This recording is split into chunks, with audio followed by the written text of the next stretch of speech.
First off, I want to say thank you all for showing the support for this first tournament. A lot of you don't know who I am. My name is Carl Ong. My wife Kathy and I wanted to put together a tournament because of the love of the sport of bowling. So most of you don't know me, but a lot of you I've got to meet over the weekend, and we're truly humbled for the amount of people that have come out today and the rest of this whole week. So thank you. I wish you guys the best. Good luck. And great bowling. But thank you guys very much for coming out.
Again, the left lane will be going left, right lane will go right. It will be skipping here. I will be getting your score sheets out there momentarily.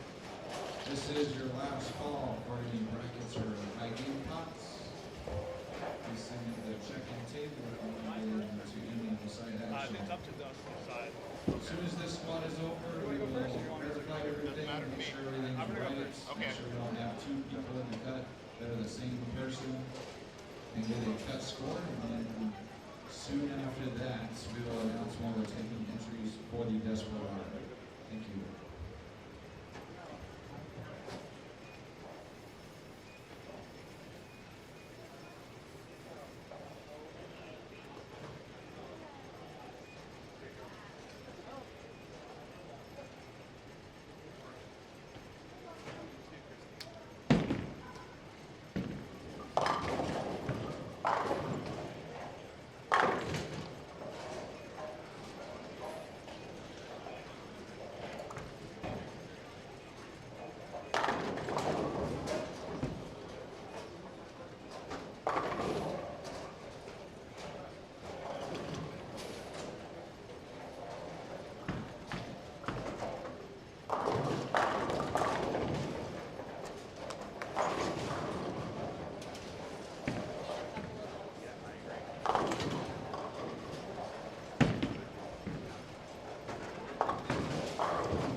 Good evening. Good evening, ladies and gentlemen. It is the 8th and final squad of the Agent Ong Open. 6 games and the final full squad. 6 games. We now have an exact number of players who will advance through the main portion of qualifying. Theo Duthay, the tournament director, has already done the math on that. It's going to be 44. That's it's going to be the total number, that is not including the Desperado, but 44 players who will have advanced from 8 squads of competition. Okay. So we have that down. Emil Williams Jr., Roto Schlim, Chris Schlimmer back with us here. So we got our number. We'll take a look at the standings, just kind of as an update to ourselves, of course. And seeing where that number lies at the moment. In fact, D-Ron Booker is standing in front of us. And I believe D-Ron is tied with someone else at +2. For that number in the 40. And I should say at least that was the case directly after Squad 7. Now, with the new, or since Theo has the number on how many bowlers will actually advance, perhaps that has changed ever so slightly. But I'm going to take a look right now. Okay.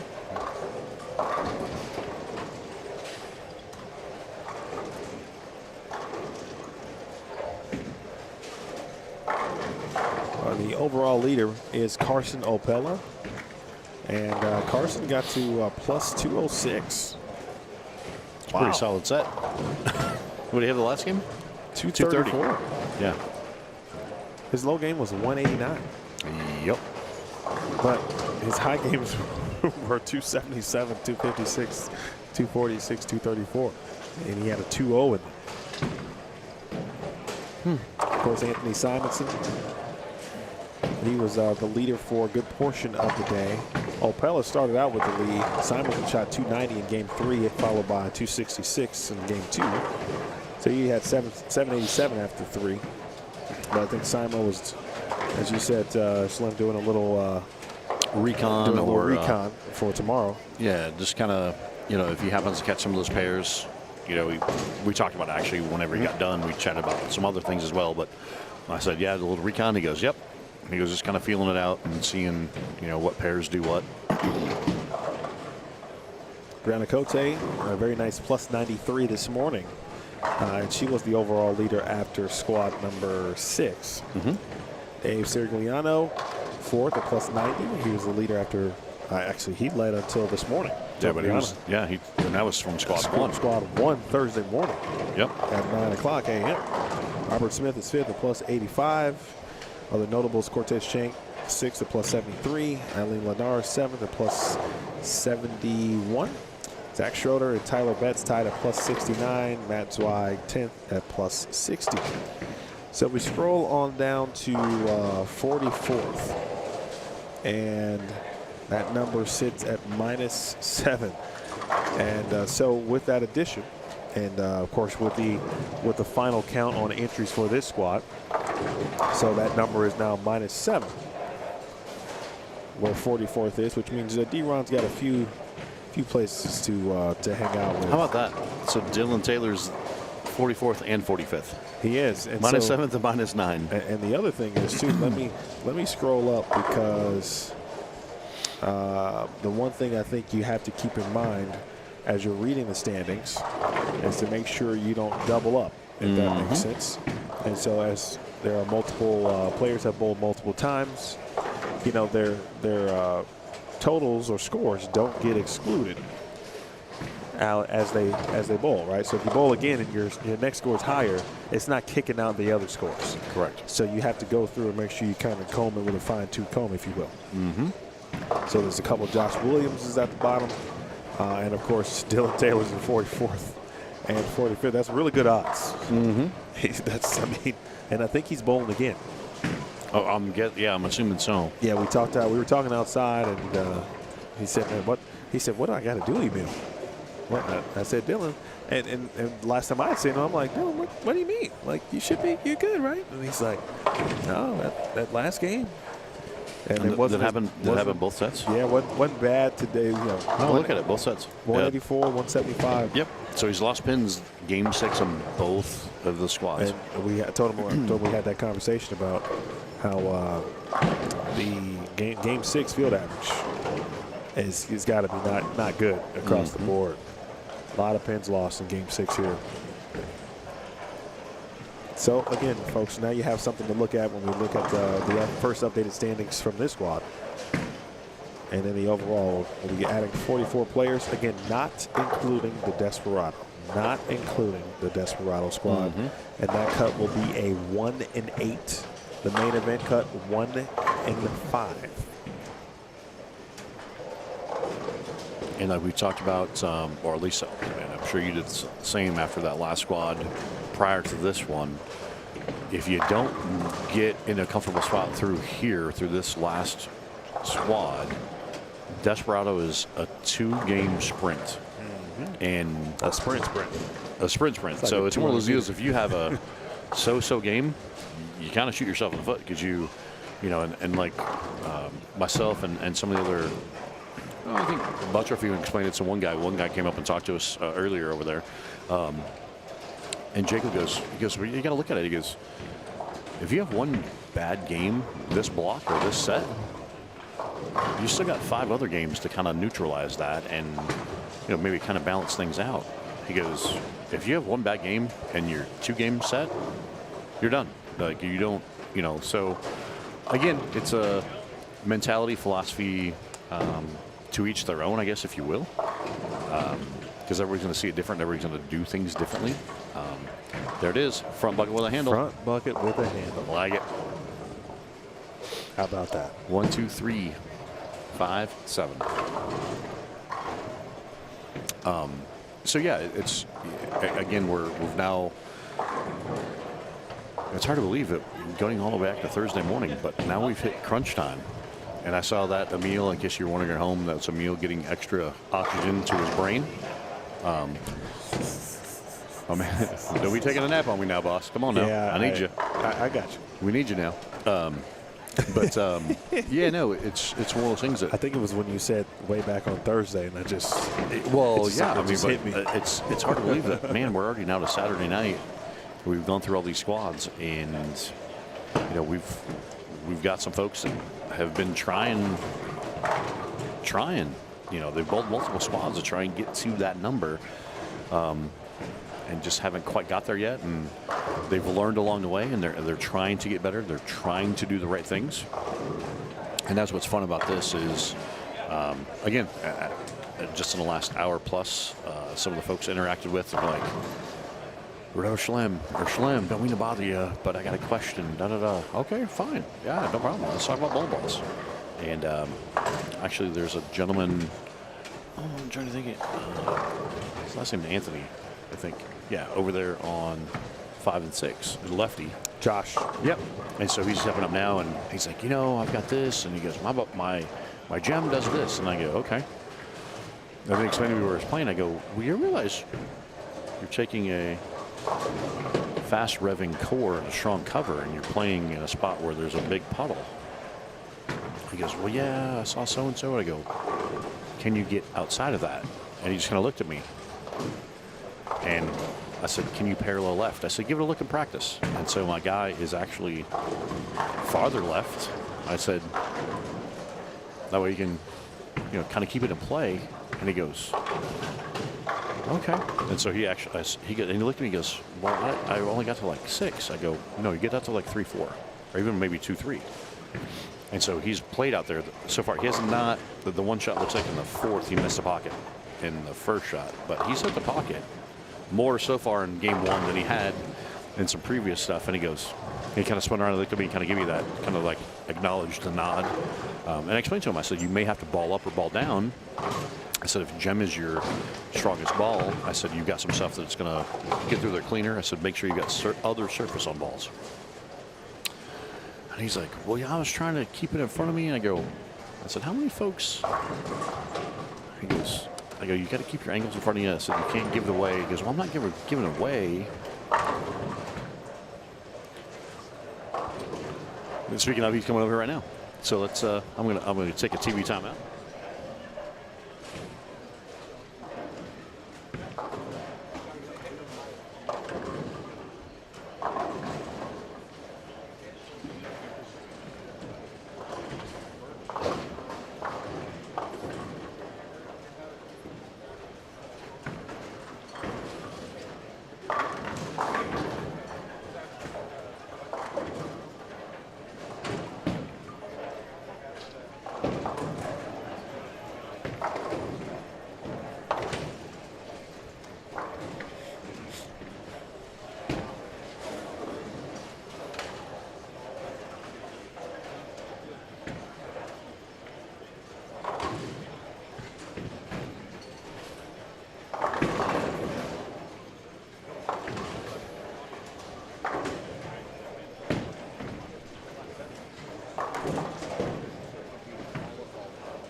Cragen over here on 11 and 12. Surratt on lane 12. That's a good break. That was Jason Cragen there. You're welcome, David, and thank you for the question, and thank you for watching here this evening. Again, my name is Emil Williams Jr. Chris Schlimmer. Many of you know him as Roto Schlim. He is the brand manager for Roto Grip, and he's been here throughout the week. Came in and wanted to be of support, assistance to Carl and Kathy and the entire tournament staff. And unbeknownst to him, he wasn't scheduled to hang out with me. He certainly didn't have to, but he has, and I appreciate him for that. No, absolutely. No, and it was one of those things that Carl and I talked about, and you and I talked a couple weeks ago, if he was going to get people to bounce in and out of here with you. It's not exactly easy. You're sitting here talking by yourself, watching bowling. Believe it or not. I said to myself, here's what we're going to do. But anyway, yeah, so my man over there, Josh Anthony, we were talking. I said, you're in that spot? He goes, oh, that's way better. And he came back and he's like, that's exactly what you said. He goes, I feel a little more comfortable out there. I go, because you're now off of that kind of that teeter-totter, if you will. And he goes, I put more surface on that ball like we talked about. He goes, it's really good right there. He goes, yeah, a couple. And then all the nines, and that's why he was frustrated. All the nines have been a flat 7. I said, okay, well, I said, you're in that zone. I said, you should be able to kind of cheat and move her. So he actually, that shot right there, he gave you the 1-0. He moved his feet one board left his eye to the same spot. I said, you've now got to just kind of go up and down balls and kind of in that same zone. He's like, I think I can work with this. I'm like, okay, we'll give it a run, my man. So the person that Schlim is talking about is Josh Anthony. He's actually in the bottom right of your screen. Mm-hmm. He is he's on the approach right now, and he is beginning that approach, the lefty. I got that one a little too far up the lane, and so you felt it. But again, it's one of those deals when you leave 9, those add up faster than 6-1, 5-2. At least give yourself. Granted, he missed the 1-7 pin. He goes, I missed that 7 pin. I'm like, okay, well, you shake it off and you move on. So, I am. If you watch Dallas Leong there, and shout out to my man Dallas. When I saw him, I said, okay, we got Dallas in the building. Just sneak in for one squad and. Because now he can't bowl the Desperado. Right, so I go. So this is his only pop. I go, so, there's a man, he's going to come in, bowl his 6 games, pop in that number, and, he's good. And he said, well, I was going to bowl earlier, but I signed up for the 2 o'clock squad. And then he said, of course, well, do you know what happened at 2 o'clock? Well, obviously they were already bowling. So he forgot that it started an hour early. He signed up for the 1 o'clock, thinking it was 2 o'clock. Mm-hmm. And he got here at 1:30. And Oops. we were already done with game 1. But if there's anyone who can certainly put up a number one time, Dallas has plenty of talent to do so. Happy to see him bowling. But And he's good at. And those of you who don't know Dallas, he Junior Team USA. Again, got credentials. He's one that always is a factor at the Storm Utah Open, and that one is like the New Mexico Open, kind of a grind. And he likes the hard stuff, so he does. it's highly possible that he could be a one and in kind of guy. He's also playing, or going to play, at least he started to, in an area that is now proven for the most part to be somewhat successful, right? Well, your thing, keeping the angle straight from out, if that's what you elect to do, and he is very good at that as well. D-Ron Booker, a nice opportunity to open up in the 220s. Didn't like it. And ultimate price. Knew him when he let it go.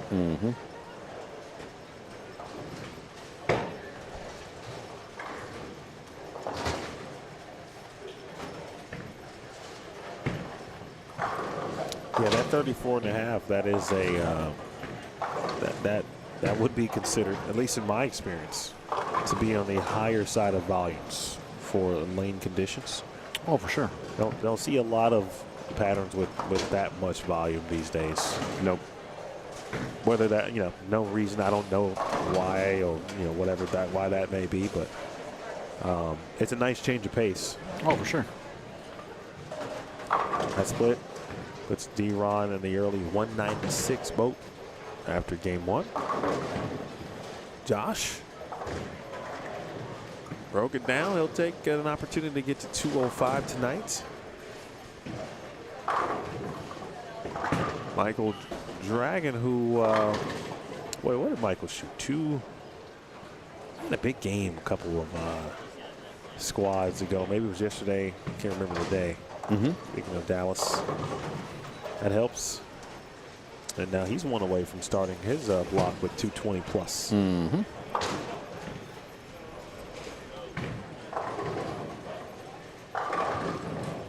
Slim, do you think this is this could be like a pressing squad, right?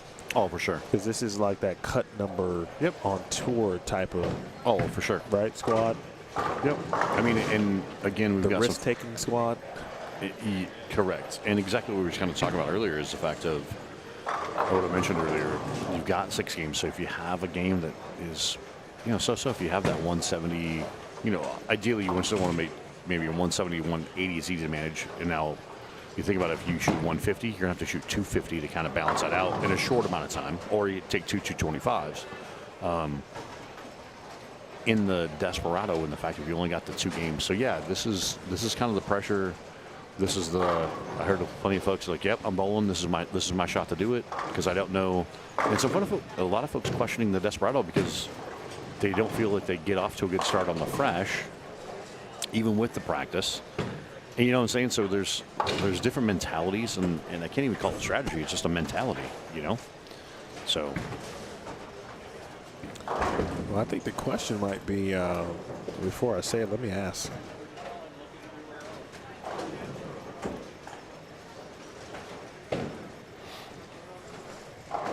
Because, that could change the thought process depending on the answer that I'm waiting for. Okay. 5 and 6 finishing up. Josh Anthony already with the first one. Let's go over there full screen real quick. Yep. Booyah.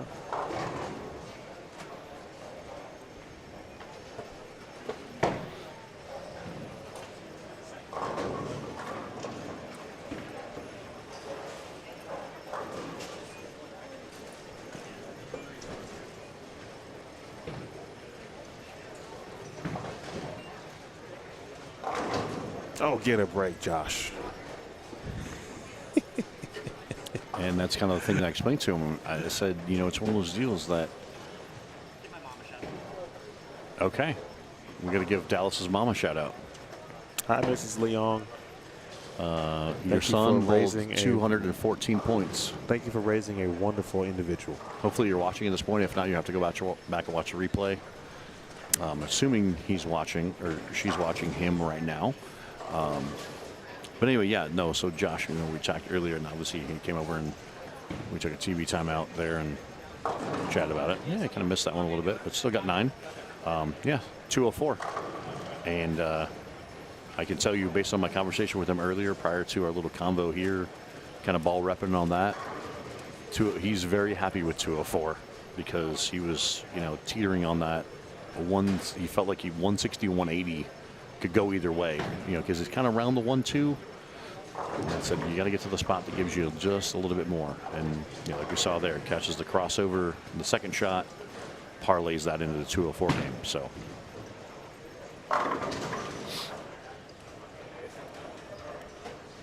We got some decent, obviously the other pair, looking at the pairs here to our right. 13 to 14, 191, 182, 191. That's a okay start. Less than 10. There's a 17, 18, 220. Looking at 220, 150, 180 on that pair. So again, some roller coasters, if you will. The pair next to it, 19 and 20. Looking like 180, 170. Looking like a 2-team there on 20. So again, ups and downs, and 5 more to play in the chase for that number.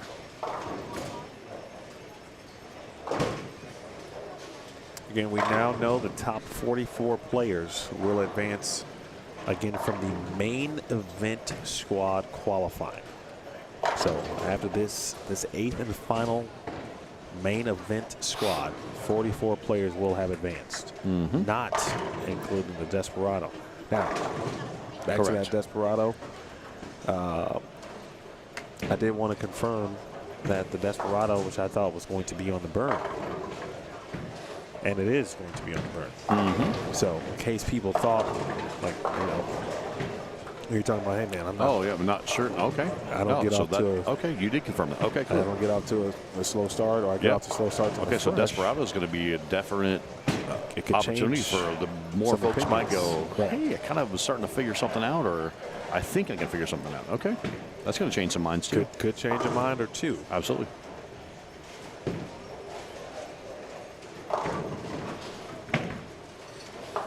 If that's I would get the correct pronunciation there from Matt Brazil, but coming out firing here. Look at the great shot he had on lane 12. Taking Shauna Strauss over on lane 8. Shauna always out bowling some local stuff, also some national stuff too. Appreciate Shauna. Good to see her. It's been a little minute. How did Kyrene pronounce it? Tucson. She's one of them folks from over there in Tucson. She's talking about the drive, like her and Bree and those that live in Tucson. So they call it Tucson. Around these parts, they call it Tucson. Like, oh, you're from? Oh, you're not from here? You're from Tucson? Okay.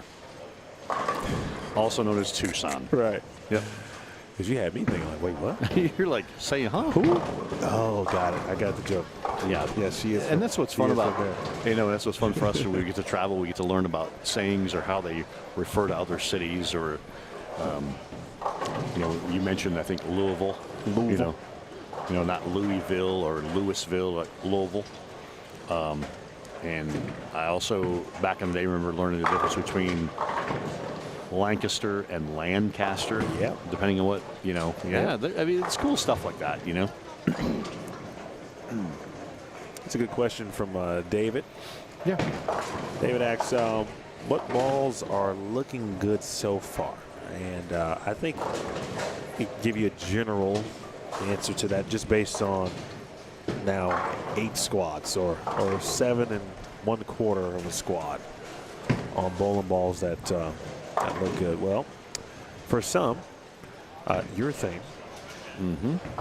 has looked good. And then really after that, I think there's, what do you think, Slim? Maybe a couple of, you might say 3 to 4 different boats of, I don't know, maybe some big ASIMs out there. Yeah, there's been a, outside of the Thane, like you mentioned, you get those who don't have the rev rate can get away with ASIMs and get them to tumble and do the right thing. And then there's plenty of other symmetricals as well. And like we talked about before, throughout this whole thing, I don't think there's a right or a wrong way, and there's not a right or a wrong ball.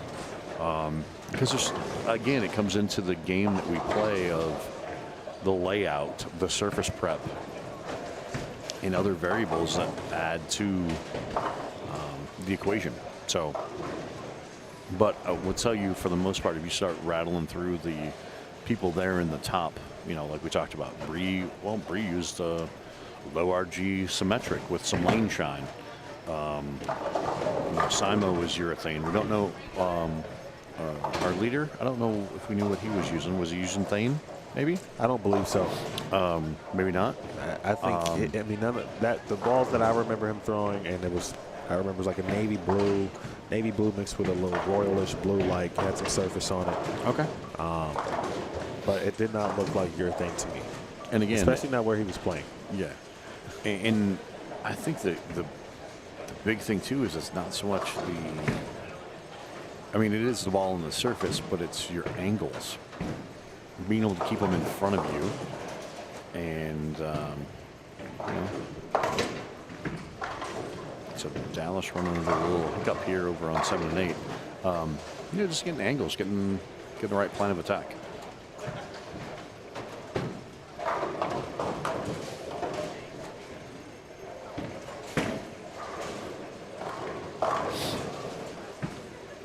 Rolled it. All right. Over on 7-8 was he did not leave the head pin. He actually left the 3-pin and catches the strike, so I have to get a score correction. Looks like I got it figured out over there. And you mentioned Shauna Strauss. Shauna crossing over, and again, she's kind of in that spot.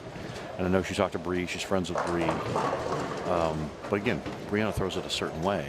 And I even mentioned to Shauna, I said, you may want to give it out cheap out a little bit more to see what you can and can't do. And she's like, okay, I'll give it a look. Well, I don't know, maybe it came from that first pair that just kind of paralleled her in or chased her in a little bit. I don't know.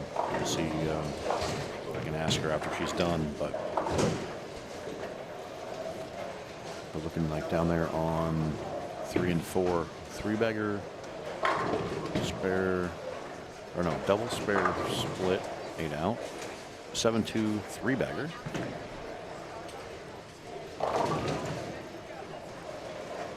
Got some 3-baggers popping up here. Pizza game's going to start here, game 2.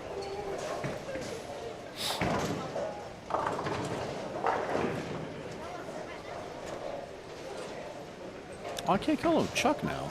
John Mayer changed shirts. He's got a green. He popped up in front of us. Like he doesn't have the Charlie Brown on anymore.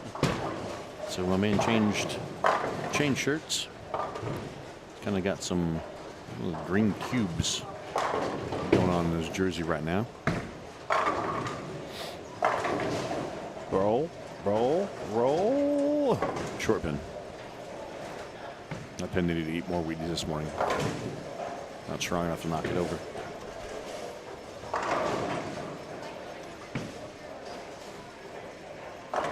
Those of you who are just joining us, again, this is the 8th squad of the Agent Ong Open.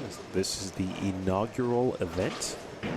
Carl and Kathy Ong, the creators of this event. $10,000 to the winner. That will be decided, of course, tomorrow. Full day tomorrow as well. Cashers round in the morning, beginning at 9 a.m. local, noon Eastern. 4 games of cashers round action. Pins will not carry over from qualifying. So a 4-game mini sprint to determine the 24 who will advance to match play. And so we know now, with 44 players at minimum from the main event squad, not including the Desperado, there will be a significant cut from, let's just say that number is going to be, let's just call it 50.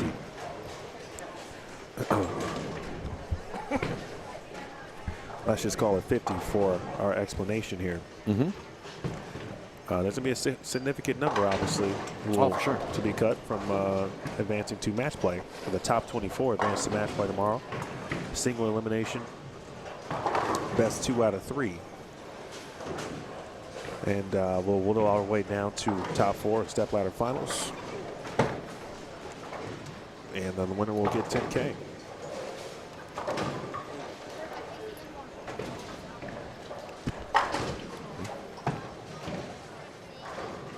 All right.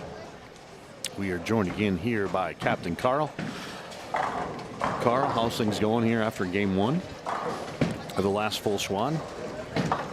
Any updates, any craziness? I actually did not see all of game one. Okay. Truth be told, I had to take a walk around the building. You okay? Yeah. All right. It was, I keep saying it, just a lot to take in. No, I understand. And just Totally understand. That's all I'm worried about you. Total exhaustion. And you come back here, you took a walk in the building, you got a Red Bull, your wife has a Red Bull. Yep. Like, you guys going to have wings here sprouting out in a minute? I haven't had an energy drink in probably a decade. Okay. But I'm sipping it. No better time than now. I just need a little. I just need a little help right now. That's what. Let's go. No, we were just kind of we were talking about the score and the pace, and man, I got to throw it back over here. The Galactic Eclipse. I want to say something, but I shouldn't. Don't. Well, just don't. Okay, so I can now because he just threw the strike. 13 and 14. Split open in the first frame, and he's got a 5-bagger right behind it. On 13 and 14.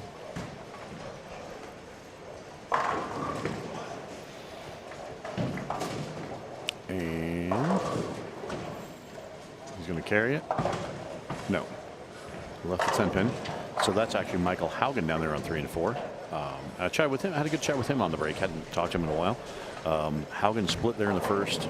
Caught a 5-bagger. Oh, actually, he caught the strike. The late messenger. So he's got split 6-bagger down there on 3 and 4. Michael Haugen Jr. We've got a turkey to start here on 5 and 6.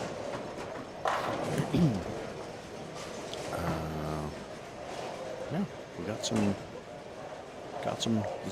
some scores rolling. Good stuff.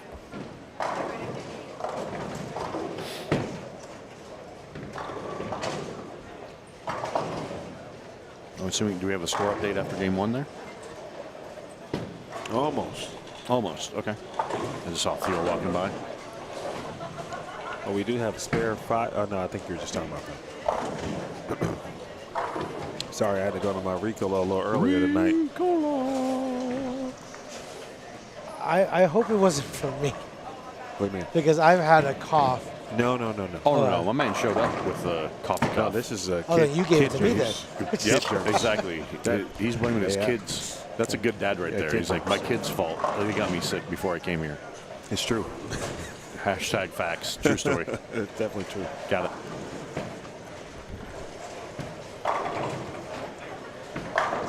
I know we've had numerous questions throughout the week regarding format, and we always talked about the hybrid portion of the description, where I would call this a very high-level amateur event with a sprinkle of pros, with an opportunity for players who are not professionals and maybe not even competing on the high level of amateur, and so they get a few pins to help them compete against those folks and have an opportunity at $10,000.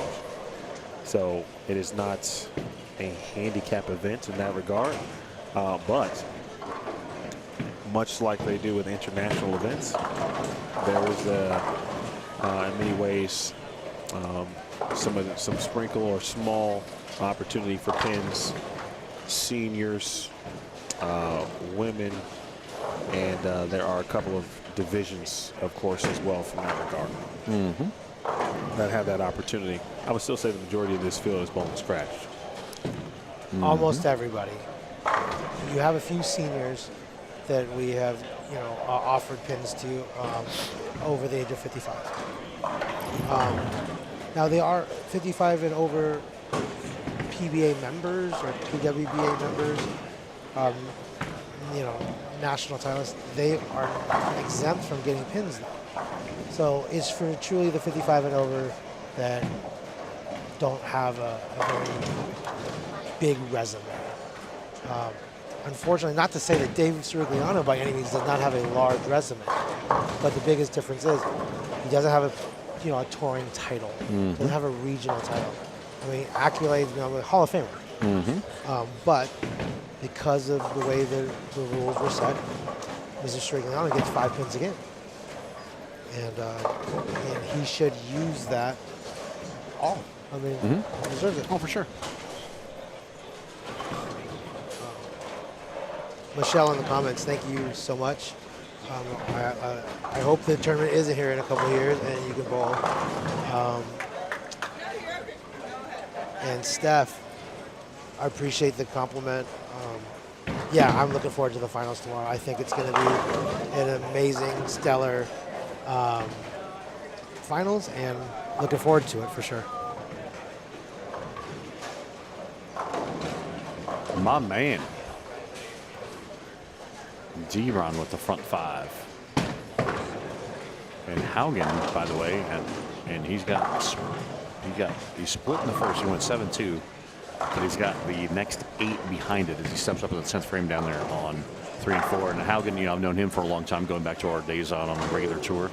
And you know, we could talk about bowling balls and this and that, and somebody go, they're like, and I clouded him. Perfect. Good job, Schlem. So he goes through the face, leaves a 6-10 there. But anyway, we were talking, and somebody came up and was like, hey, you gonna bowl again? He's like, I don't know. I'm gonna eat this food right here. He goes, probably shouldn't, but maybe I will. We talked a little bit more. He's like, well, he goes, I guess I'm gonna go sign up. I go, yeah. He goes, what else am I gonna do? Go home and just go home and watch TV, watch a baseball game or something? I go, true story. If you're gonna do that, you might as well stay at bowl. So I don't know what he had that first game, but you know, he's got 250 this game, so that's gonna help whatever he had game 1 of this set. He's now putting 250 right behind it. Haugen, you said? Haugen, yes, Michael Haugen. He shot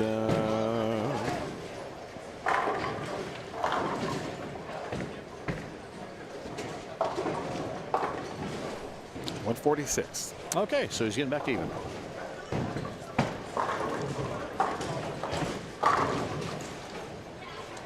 Which actually isn't a bad thing. No. Back to even with 4 to play. Scores are updated. Again, the difference in you'd have to go big. You'd have to go big and do what he just did if this was Desperado. Correct. Absolutely. To give yourself a fighting chance, for sure. And looks like he got 8 there. So he's got 255.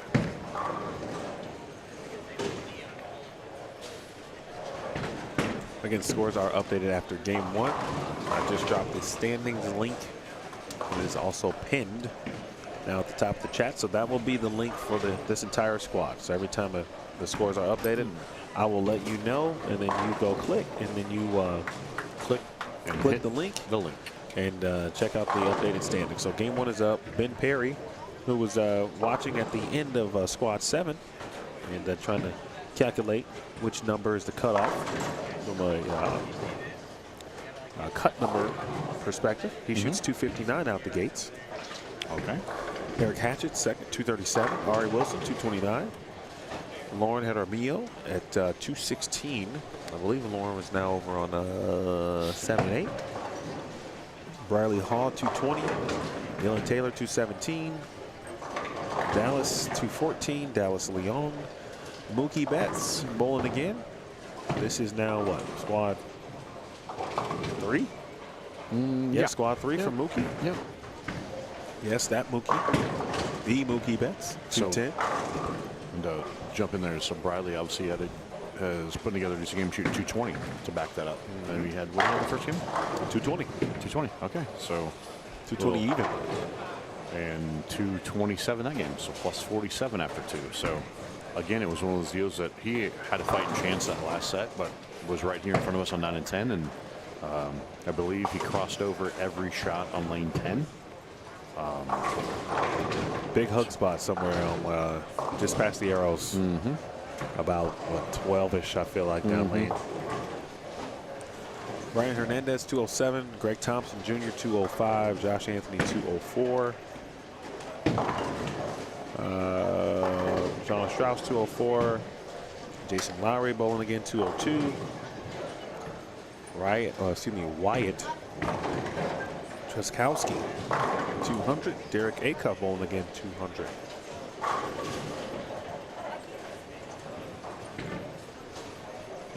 Excuse me. There's some opportunities to finish some games over here. Oh my goodness gracious! Good thing we weren't watching that one live. That will make John Mayer feel a little bit better that we weren't watching that one live on camera right now, because he just left the stone cold upper deck 7. Yeah. Did you hear the breaking glass? He's stone cold Steve Austin right. style.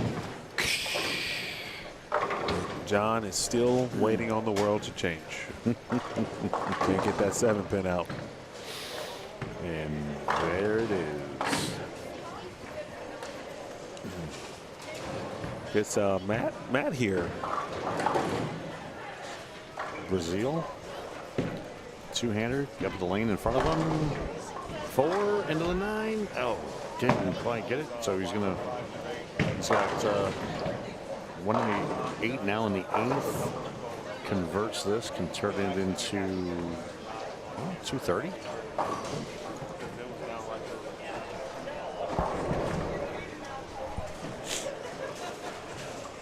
This young man's got came out firing this game, like from the jump. He's made a ball change in this game too. Mm-hmm. Let's see where Matt started out today. Knocks down the spare. 176. Okay, so about back to even basically.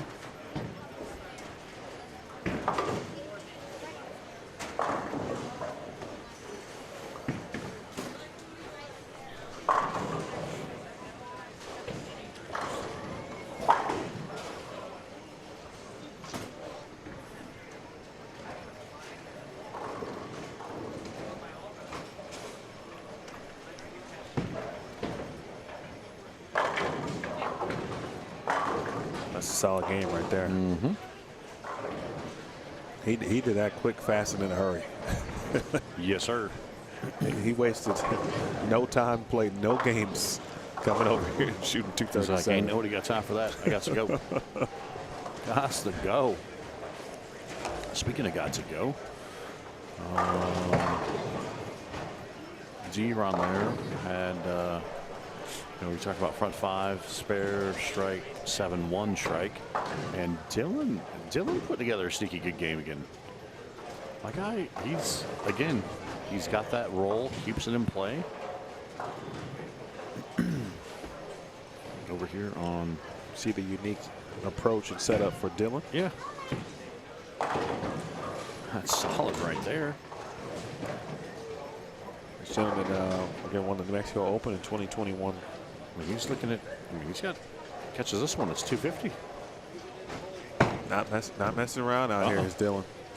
He said, you know what? I'm tired of the child's play. Minus, it's time to step up. -7 and -5, I think it was. -7 and -9.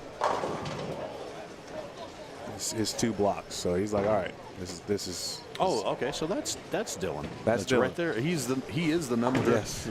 First. He's Dylan first in and first out. He's first in and first out. All right. Let's hope he leapfrogs that exponentially this set, because my man's off and running here. Let's go. Let's give Dylan full screen treatment. Dylan Taylor. That's what we get for. It's okay. Awesome 240's props, good. but yeah, 240's good. Take that and run. So he's going to pair that with 217 to start squad 8. It's funny, this squad might make this. It could be this squad that makes the number move up. And I was just, you took the words out of my mouth, and it's like, we're watching some of these guys are like, they're putting together, back to back 220s and it's 240. It's like, this might be the big number mover, if you will.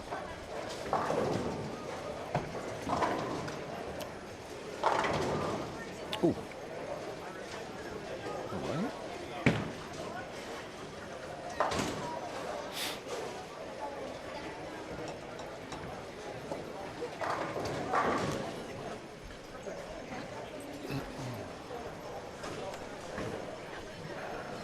just like that, folks, game 2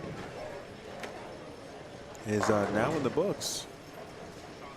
I'd like to take this opportunity, of course, to thank our wonderful sponsors here at the Agent Ong Open. Team Agent Ong, my home group. It's by the family of, or the Ong family, I should say, Carl and Kathy Ong. They also roll with Travel 24/7 as well as Create Proof Print. But you need a home, looking at some realty opportunities and properties. Make sure you take a look at Team Agent Ong. Carl Ong does a great job, certainly out here in Arizona. He told me the other day that he is also working on getting licensed in Las Vegas, state of Nevada. Yep. Yeah, because he is there very often. So, yeah, he's not there as often as I am, but he's getting close. Right. So, but yeah, if you got some real estate needs, make sure you contact Carl Ong in this group, or I'm sorry, certainly the state of Arizona. And in the future, Las Vegas, Nevada, and the state, of course, of Nevada. Thanks to Mark Powell, WeSpeakWifi, and Unwind Wellness Redefined. Thanks to Bowling Dynamics. Don't forget about Brightside Catering as well, and Chef Adam Allison. Bowling Dynamics, Burke Brothers, East Valley Fans and Blinds, I Am Bowling, Ramsey Auto Center, and Angela Ziebert, the wonderful swim instructor. Game 3.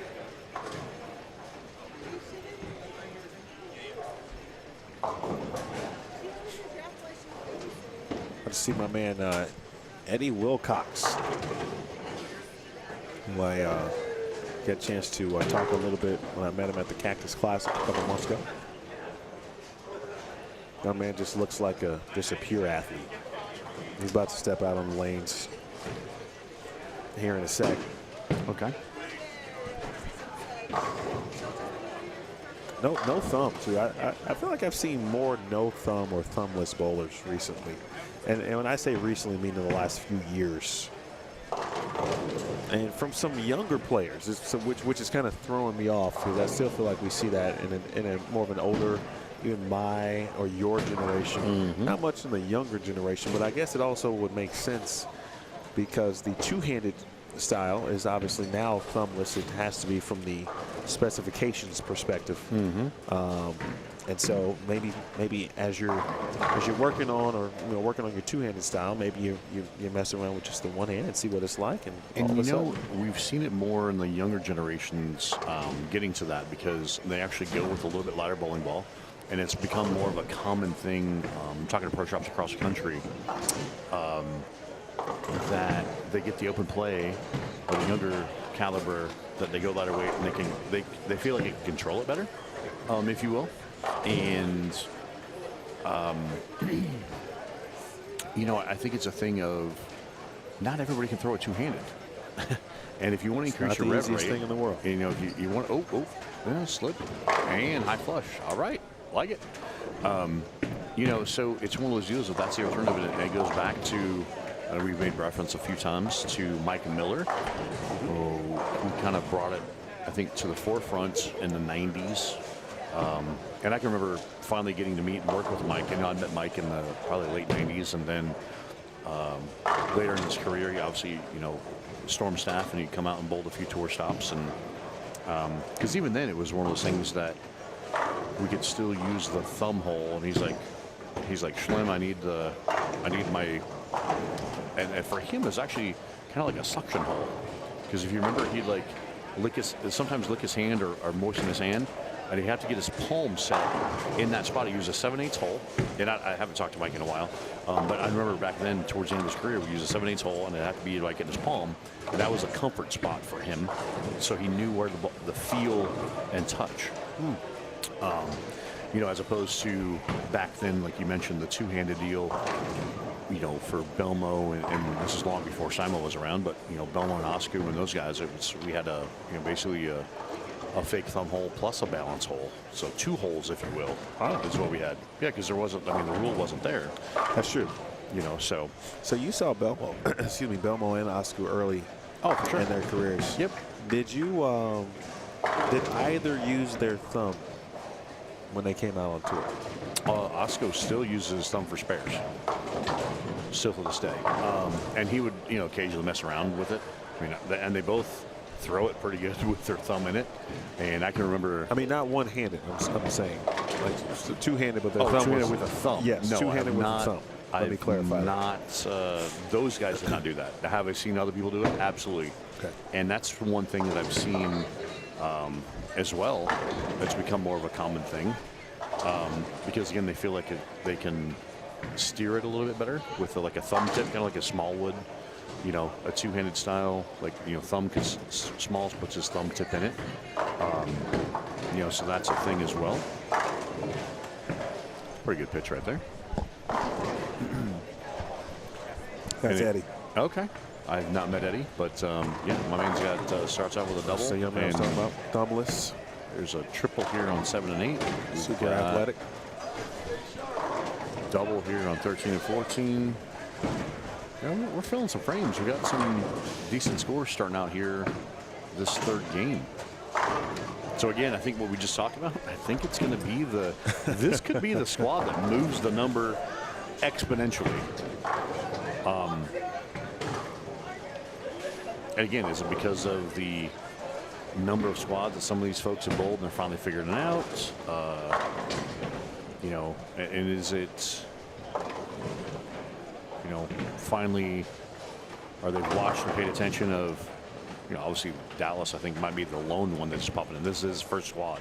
Right. I think he might be the only one in that category because I'm looking down, seeing a lot of familiar faces that have bowled at least one other time, if not 2, 3, 4 times. There are 2 players at least that I saw in the standings. In the 3. No, 1, 2, 3, 4, 5, 6, 7. 7 players, 8. 8 players who are competing right now for the first time. Period. Oh, wow. Okay.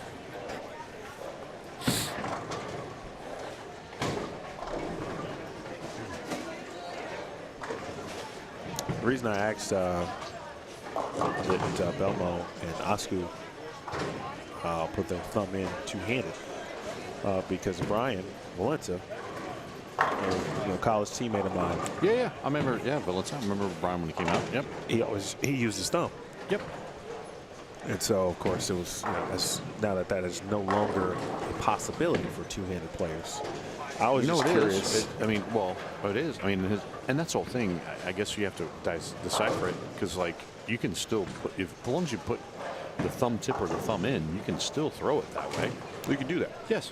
Yeah. You have to, any hole in the ball, you have to use it. It's a gripping hole. It has to be used. Oh, right. So it has to be used. It has to be Correct. used. You can't just Correct. go, I only use it part-time. Right. As it was before. Oh, okay. Now it's a full-time. Yeah, so now I'm curious. Valenta would still Now do I'm it. curious if he's still using it. I'm going to ask. Yeah. And then it turns I'm gonna into, like I said, it's, man, I am knocking down a spare here, so Dylan's, and we've watched Dylan here. He's bowled a few different squads and been here in front of us a few times, playing in, playing out. He's navigating it pretty well, I like to think, because again, he's right around that cut number and giving himself a chance each squad. So, but the two-handed thing. Back to that, yeah, you have to. You can have a hole. You just got to put a digit in it, and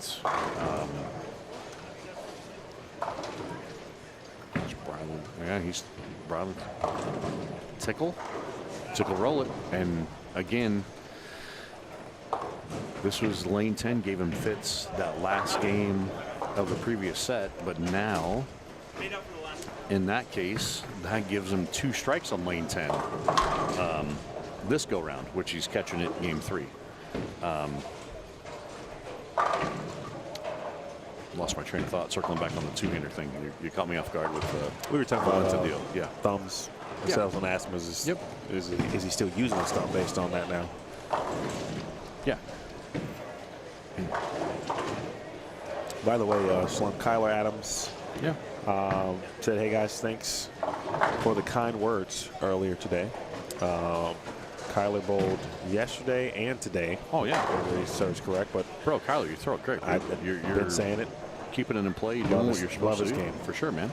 Excuse me. He said thanks for streaming and commentating. It's been a great event. Thank you, Kyler, for bowling. Thank you for competing. Appreciate you.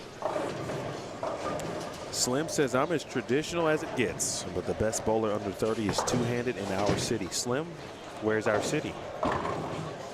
Because I believe you, certainly. I'm just curious where your city is. Do what now? He said, I'm as traditional as it gets, Yeah. but the best bowler under 30 is two-handed in wherever Slim lives. So Oh. he's saying the best bowler in that area is under 30 and is two-handed. Okay, I believe it. And I'm asking where that is. Okay. And then two-hip. I love these names, these usernames, by the way. That's so awesome. Shout out to two-hip. Chuck Lamb was the OG PBA two-handed bowler from Texas. Yeah, so You not to disrupt Yeah. you. You need a soundboard, so you need to have like the little buttons where you make sound effects. You know, like when you announce a name, you like get like the horn. two Two-hip. hip in the hizzle. I'll add some DJ Yeah, well, some I mean, you DJ went to, items to this yeah, board. I mean, you went to I should have brought some lighting in too. Guitar Center. You got to get Yeah. that deal going. Disco ball, maybe. I don't know. Just throwing it out there. I had a chance to work with Chuck Lamb for a brief time. I didn't get a chance to spend a lot of time with him just from a work perspective. But I'd heard a story or two from him and about Chuck as well. So he gets a lot of respect, and he should. Slim is from Huntsville, Alabama. Shout out to Alabama A&M. So it turns into, and for those folks around them parts, Huntsville, that's right. Huntsville, Alabama. Fun fact there, Slim, my wife is a graduate and an alum of Alabama A&M. That's awesome. She won SWAC a couple of times. All right. One of the, of course, Maryland Eastern Shore did win. They won a couple of national titles, NCAA titles, but Alabama A&M finished second. I'm thinking about HBCUs who have competed and bowled well at the NCAA level. She finished second in Nebraska, which is how she knows. She knows, my wife knows Lindsay Okay. and Adrian. All during that and we were time. talking about Bree earlier. Same time They frame. bowled Yeah, at the same time. Gotcha. So I know we mentioned his name here before. He was on 11 and 12, but Matt Brazil here started with the front five, 4-pin. So he's, got a pretty good, wherever he's got shaken there is pretty good. Someone just had the,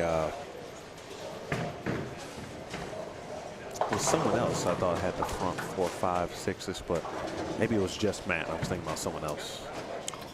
No, it's Eric Hatchett. Eric Hatchett over there is maybe with 5 out of 6 on 13 and 14. Yep.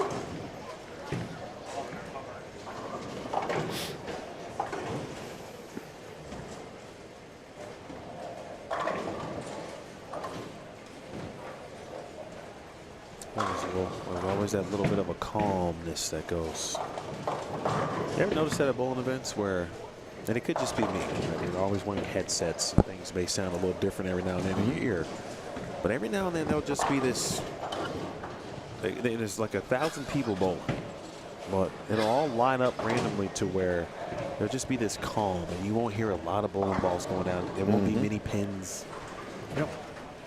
Just random things The that ebbs and flows of lane traffic is what we call it.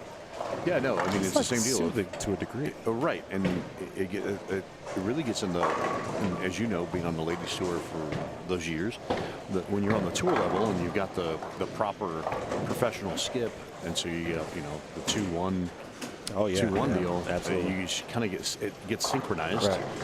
And it creates more of a little bit of smoother. Yep. And a lot of times like this, we've only got the 1 lane courtesy.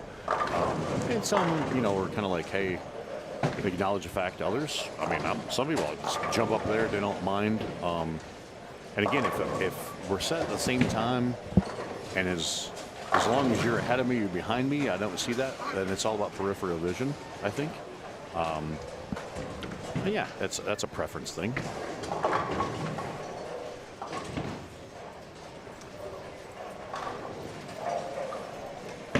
Car, you're quiet over here. What you got, man?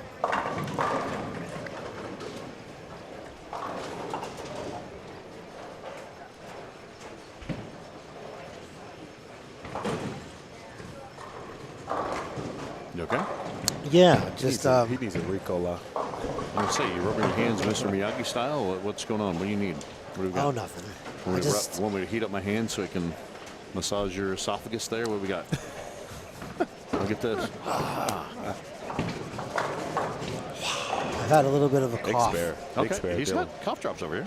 Want one? Sure. Yeah, see?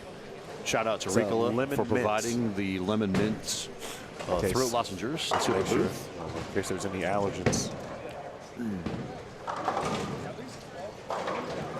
I got everything, man. I got, cashews, bananas, Cookies, CDs, cookies, tapes. cupcakes, bananas. Yeah, my man's got it all. I got CDs, tapes, mixtapes, Bumper, what I'm saying? stickers, headbands. Well, thank you socks. for that. I got socks, fruities. You know what I'm saying? Pitch. Well, Briley's, when we saw Briley, what game? That was like late in the block. When Game he 6. came down. It was the last game. And so, I was parried his lunch. yeah, it's either, he looked pretty solid actually in the first few games and just kind of ran into some pairs that got weird. Or he took what he learned immediately and has applied it already.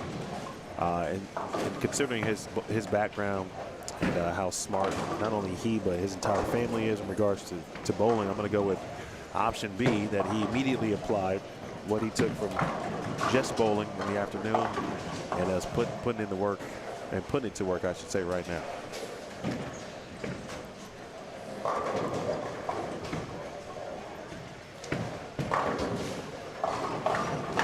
I see Matt went back to whatever bowling ball that he started to throw in 11 and 12. And he made a late ball change, but he's throwing that original ball he was throwing 11 and 12 over on now 7 and 8. That's a Hustle USA. Hustle USA. And his other ball that's on the rack there is an Idle Cosmos. So shout out to him for supporting Rudder Grip. Appreciate that. Michael Johnson had an opportunity to finish strong here. Uh-oh, that's a tough spare there for my guy Eddie. And you managed to get Michael Johnson with the 2-4-8-10. So Well, Abel. touch it. But Dylan running in a little trouble here. He's made a ball change already. This is that good thing. He's put together a nice little cushion in the first couple of games, so he's got some pins to work with. Aaron Yamamoto trying to finish strong here. And Aaron is +5. Not right now, but he's already From got a a previous squad, yeah, right? he's already He got a posted squad it. in He at posted a 5. +5. Okay. I don't know if it's going to be enough. Based on what we're watching, like you said, we're coming to the end of game 3, and Emil and I were just kind of looking at each other going, man, this might be the squad that pushes that number a little bit based on how some of these guys are starting that haven't had starts like this throughout qualifying before. Get some help. I truly think just over the course of time, I really did think it was just going to creep up throughout today.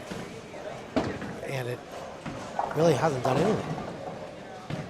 So, interesting. This might be the anywhere squad. It might creep up anywhere a little bit. Not a lot, just a little bit. You know, just like that Florida Georgia line song. Not a lot, just a little bit. It was also 50 Cent too. Had that. Not a lot, but a little bit. Just a little bit. Mandy, Dave's his wife. Yes. I was chatting with her and Dave earlier today, Yep. and she pointed out you have so many female participants in your tournament this week. Absolutely. And I'm looking down the concourse, and I mean, obviously I haven't counted, but do you guys have been around this? Well, just for do the you players. see a decent amount of women contingency here? I would just say I can let's say we got right now we got Hope Ramley, she's bowled multiple squads. Christine Johnson has bowled multiple squads. Kyrene Cup has bowled multiple squads. Sarah Klassen has bowled multiple squads. Kayleen Olney has bowled multiple squads. Shauna Strauss now has bowled multiple squads. That's 6. I'm just on this squad right now. They're right. They're just bowling right now. Adrian Hare. Brandy Wolf. Adrian Hare bowled. Brandon Calderon. bowled. Calderon, sorry. That's Yep. 8. And again, I think it's one of those things that scheduling. Aileen. Yep, Eileen's bowled a couple squads. She led. That's 9. Yes, She did. Second. Right. Yep. Brianna Cote, 10. And then actually Eileen's friend. I believe that's Lauren Jaramillo Yeah, she's right here. on 15. That's 11. Because Eileen walked in earlier and I go, what are you doing here? I said, girl, you already made it. She goes, my friend's bowling. I'm going to bowl again because I'm already signed up. And they were, it's cool. They were, it's like, oh yeah, I'm going to bowl. So yeah, I know she's bowled multiple squads as well. So So I don't have the exact number, yes, but I believe we're about 110 to 120 unique bowlers. perfect. If that's the number, then about 10% of the overall entries were female. Yep. And I think that number only goes up, and I think it's one of those things, as we've talked about. Well, we already rattled off some names that people are like, all right, put on a schedule for next year. Vernon Peterson and some others in like Team Harvey camp. There's a contingency there. More of those players, his group is going to come. Yeah, there's just. That's great to hear. What's that? That's great to hear. Yeah, so, and I think it's one of those things that, Hope and Sarah are friends with, and it's Kyrene Acuff? Kyrene Acuff, yep. Kyrene Acuff. I mean, obviously they bowl on tour, so they'll be like, hey, by the way, we got the tournament at 10 grand, which is more than the ladies tour stop. Here's what it is. I think you get some more through that as well. Right.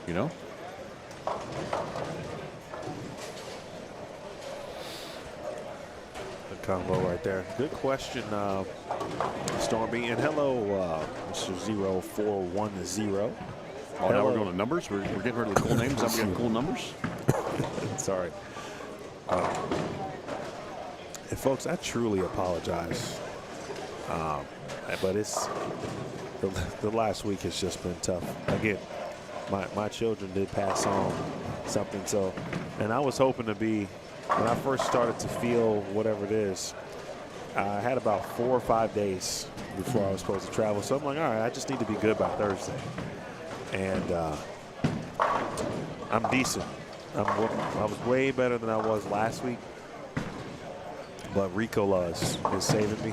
So shout out to them for providing the lozenges that have helped my man more get through huffing and these puffing. squads. Well, maybe they can be becoming a sponsor next year. That's why I'm throwing it out there. Should. You don't know unless you ask, right? Look out. Look out. Come on up. Joe. Riley has had some facial expressions on 9 and 10 today. I know, right? I think I might have to go back and watch every shot of his on 9 and 10 just to put a compilation of his facial expressions. So, for everyone in the chat, just so you gentlemen know, we have a special guest. In the chat? Yes, under the name of Strap 0410. Okay, that's who I was just referencing. Hello. Oh, so you do know who this is? I have no idea who it is. Oh, I okay, was just saying hello. Well, we can play a little game. I was responding. I would never win. No clue. We spoke about him sometime during this tournament. Hint number 1. Maybe he can drop a comment or two. Well, I mean, like, if we say who it is, maybe this person's got this moniker for a reason. No, like maybe they're just he kind of. texted me to tell me Okay. because he wanted us to know. I don't want to blow up his spot on okay. YouTube. Yeah, we don't want to. I don't know Don't blow their if he cover. wears one or anything. So Oh man. I would What does it say? I would say Pete or Sean. Neither. No. Oh, okay. Well, then I don't know. Well, he did say record. Aguiar. Wow. Oh, See it's this Alex. guy. Come on. Well, why? It's He just Alex. ruined it. Like we just set that all up for at least for a couple minutes, and this guy No, he- just hey. opens like that. Dude, it's late there. It's almost his bedtime. Oh, he's watching the show. It's almost his bedtime.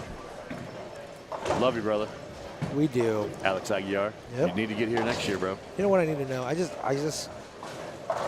He is one of the gentlemen I need to bring up that I did pick his brain a lot. Yeah, for sure. Prior to launching this, and I don't know if I mentioned that earlier, but Yeah, for sure. By the way, he's currently got a great beard working too. oh my gosh, he's Santa Claus, Yeah, well, kind of the East Coast. old Santa Claus, East Coast like version. a very old Santa Claus, East Coast version of Santa like Claus. very Yeah, it's dirty, Yeah. gray Santa Claus. fine. I did not say that. I just, added to what Carl said. Throw it out there. Anyway, was it Dallas that had 230 down there in 3 and 4, bottom left? Looks like 230, right? That is 230. Okay. Got 2 team here on 5 and 6. Yeah, it might be. 2 team here on 7 and 8. 2-0 in front of us. 230 here to the right of us. Yeah, the scores are. Have scores will play. They're surfing a little bit up and down. Storm B has had a pretty good question, and it's a question, but it's not just because you are correct, Storm B. His item was, do they ever open up? If you don't keep it in that little tube, there's no shakedown lane, and that has been correct throughout. Absolutely, yeah.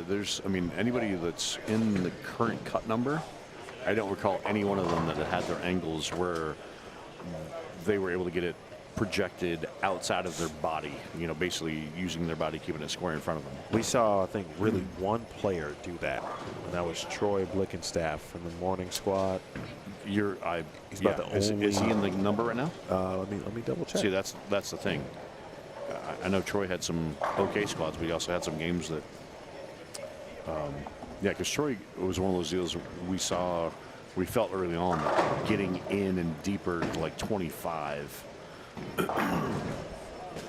But as we progressed and gotten the memory built of this pattern, it's been the angles in front of you that have been in play a whole heck of a lot more.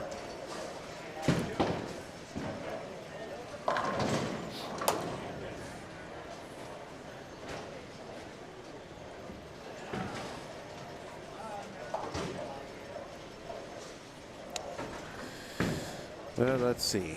No, Troy is out of the number. Yeah, he would definitely need to bowl again. The good news is, though, if he wanted to bowl the Desperado, he still could. He has bowled multiple squads in that regard. He was at -47. Who? I'm sorry. Troy Blickenstaff. Oh yes, Troy. Yeah, for the most part, everybody else's angles have been up the lane and not side to side per se. Hey, Nate Prince is checking in. And Nate, My man. Roto Slim told us a great story, good conversation he had with you, and really appreciate you for wanting to compete at this event. And it was, a lot of times I think we take for granted. We were talking about earlier about the highest of high-level bowlers and the greatness. And I also think sometimes we do take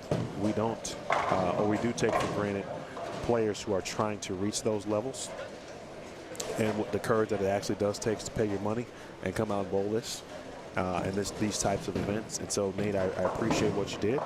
I appreciate you just being out here, and I look forward to you being out here again. And it sounds like you're going to be doing everything you can to get better and increase your knowledge base. And at the surface, that's what the sport is about. At the very surface. And we did touch on him maybe in the last couple of days. Yeah. But I don't know if he was on to hear it. So from my vantage point, I just want to take a moment, Nate, and let everyone know the conversation that you and I had. You had reached out to me. You let me know that you were a fairly new bowler, and that because you did not have An established an average. established average, Yeah. that you would come in at scratch. Yeah, I think we talked about that. Yeah. And he was like, yeah, okay. Yeah. I'm in. And that was kind of like my conversation with him the other night. And he's like, man, I just want to get better. And Nate, like I said, brother, props to you. And we're proud of you for taking the leap and, you know, making that step, man. I mean, there's plenty of folks that are actually have bowled for a really long time that are scared to compete at this level. Absolutely. There are And- people I know specifically Yep.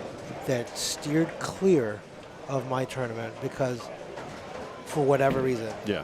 you took the bull by the horns.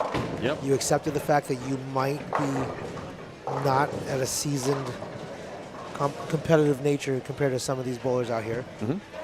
But you wanted to get better. You wanted to see what it was like to bowl against this type of competition and the patterns that would these top bowlers bowl on And a weekly basis. Yep, and this isn't necessarily the pattern that, like on a weekly basis, is what the tour players bowl on. I mean, obviously, this is what we call a fair tournament pattern. And actually, I forgot to tell Nate the story that it just dawned on me. Actually, ran into this again, the same situation in at the TAT this past summer. Sponsored by Rotary. Had a gentleman come in, never bowled a TAT before, only been bowling like a year. Drove over from California, had his kids with him. He's like, he goes, hey, can you help me? I got some questions. I said, I'm like, yeah, man, what's going on? We started talking about stuff, and I go, well, have you bowled this before? He goes, nope. He goes, I heard some people talking about it, and I saw some stuff online, and figured I'd drive over today and give it a try. And he bowled one squad. He got done, come in and thanked myself, and I think Matt McNeil was with me that day, maybe. And he's like, man, he goes, this is super awesome. He goes, I want to practice, get better. He goes, I want to come back next year. Awesome. And, you know, and that's the stuff. And again, we appreciate, again, our focus at Storm and your focus is why you put this on. It's not because you're catering to a certain deal. You're a promoter. You want to see bowling flourish. At Storm, our focus and goal is always to grow the sport of bowling. Like, how do we educate? How do we just keep, I don't know what the word I'm looking for, helping teach everyone, because even the best in the business can still learn. And we've talked about that throughout this event. So I think between what Emil does with Bowlstring, what Storm does, and what you do, and maybe why I created this event is inclusion. yes, I think that's probably the best word to describe Absolutely. That is a what we great all word. do Yep. here is trying to be inclusive of everybody. Yep. And like I said, that's why I named it an open. Yep.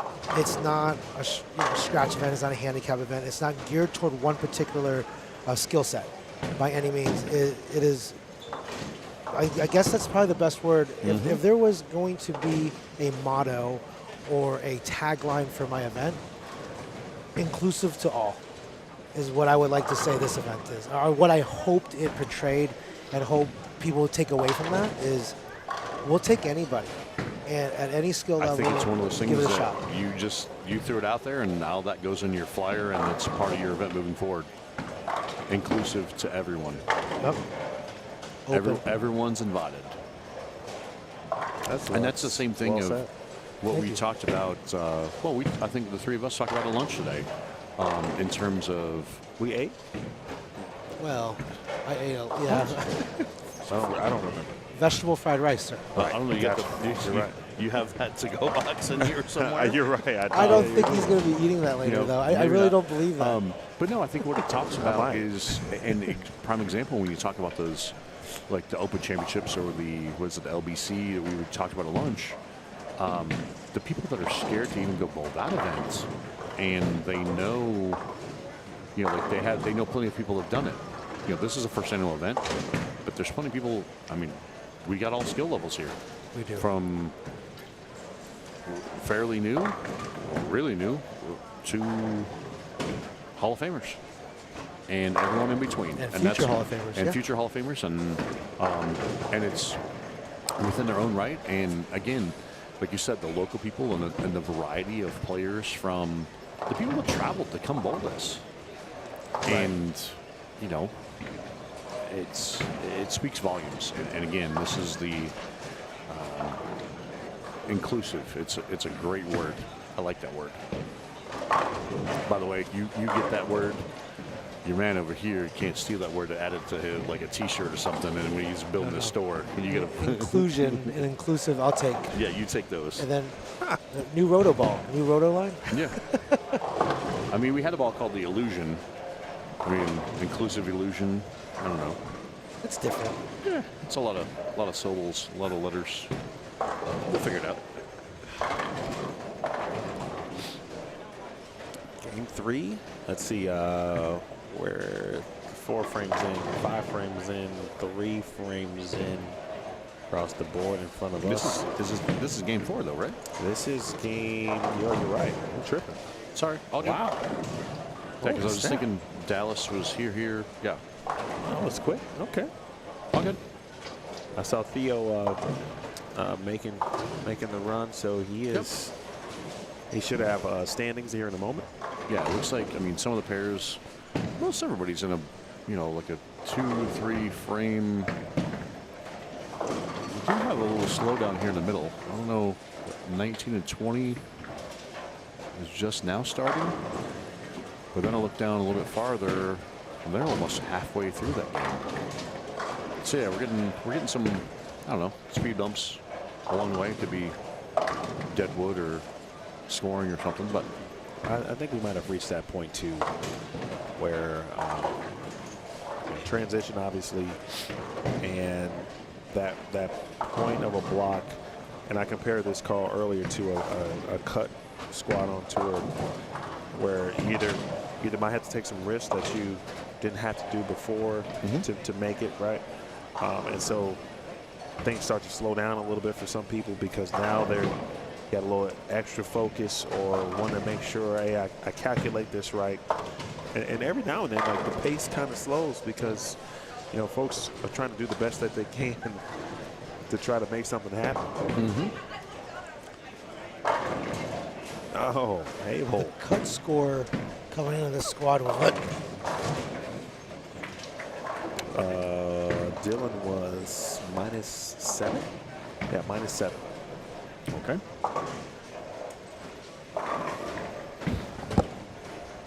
You guys are killing me here with coughing and whatever else.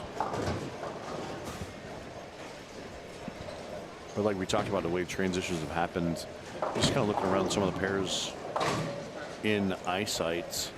I don't know the gentleman, the lefty that's over there on 3 and 4, the black T-shirt there getting up. He went strike, spare, 3-bagger I spare. know that gentleman either.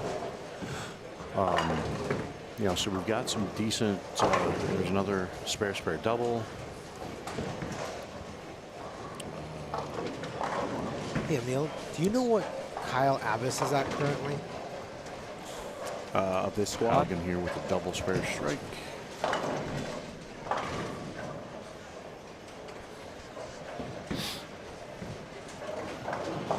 Powell is -82 after 2.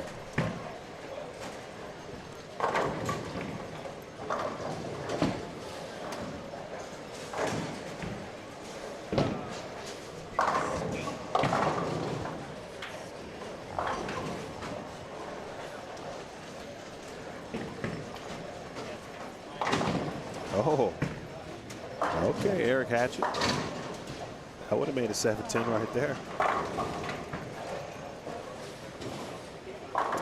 There are a few people that mentioned there were 8 names, 8 first-timers essentially, and but there are a few players who I haven't seen. Now, our previous squad was just as large, so it's possible that maybe someone started all the way on the end and Yeah, we just somehow we didn't just see him right. somehow just Gotcha. missed them, and for whatever reason.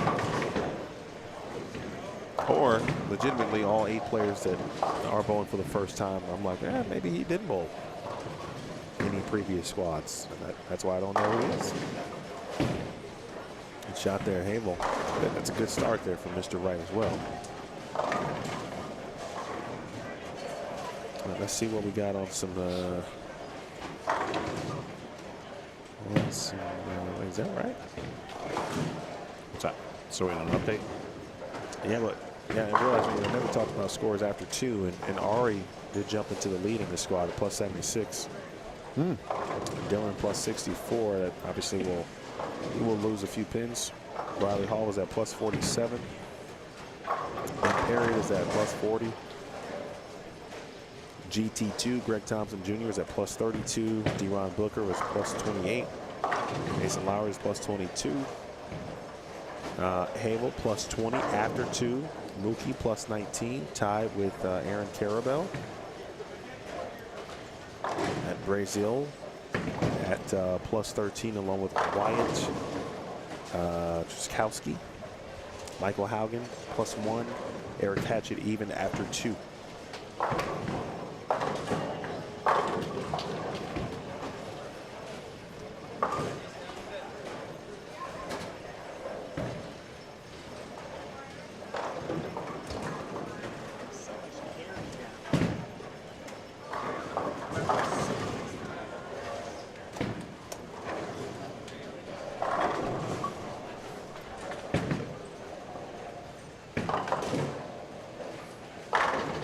There you go. So is it Havel? Havel. Havel with a double. Yeah, and he struggled a little bit the game before, I believe. We'll see the scores here in game 3. That's it. Those are. There we go. All right, Ari still the leader at plus 86. Aaron is now second at plus 65. Aaron having himself a good night. I saw him right before this squad action. Was he bowling? He said yes. And he said I should not have bowled at 8 a.m. I don't know what I was thinking about. Nothing I do at 8 a.m. is ever good. GT2 is now fourth at plus 41. Ben Perry fifth at plus 32. Eric Hatchett is sixth at plus 31. Dylan Taylor now seventh at plus 28. Matt Brazil and Mookie Betts are tied at plus 25. Michael Haugen Jr. and Deron Booker are tied at plus 17. Dallas Leong at plus 14. Jason Lowry and Tim Eichhorn plus 3. Josh Anthony 15th at even. And of course, you were telling the story in game 1 about conversation with Josh and his ball selection, and he is even through 3 games. Right now, he would be theoretically around or in the number. Right. Okay. So all those people you named, this is where we notice anything can happen.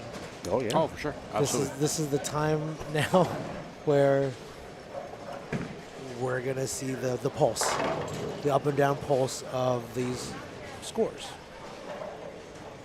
Speaking of pulse, I think I was having a conversation on tour, and it was with Nathan Bohr, actually.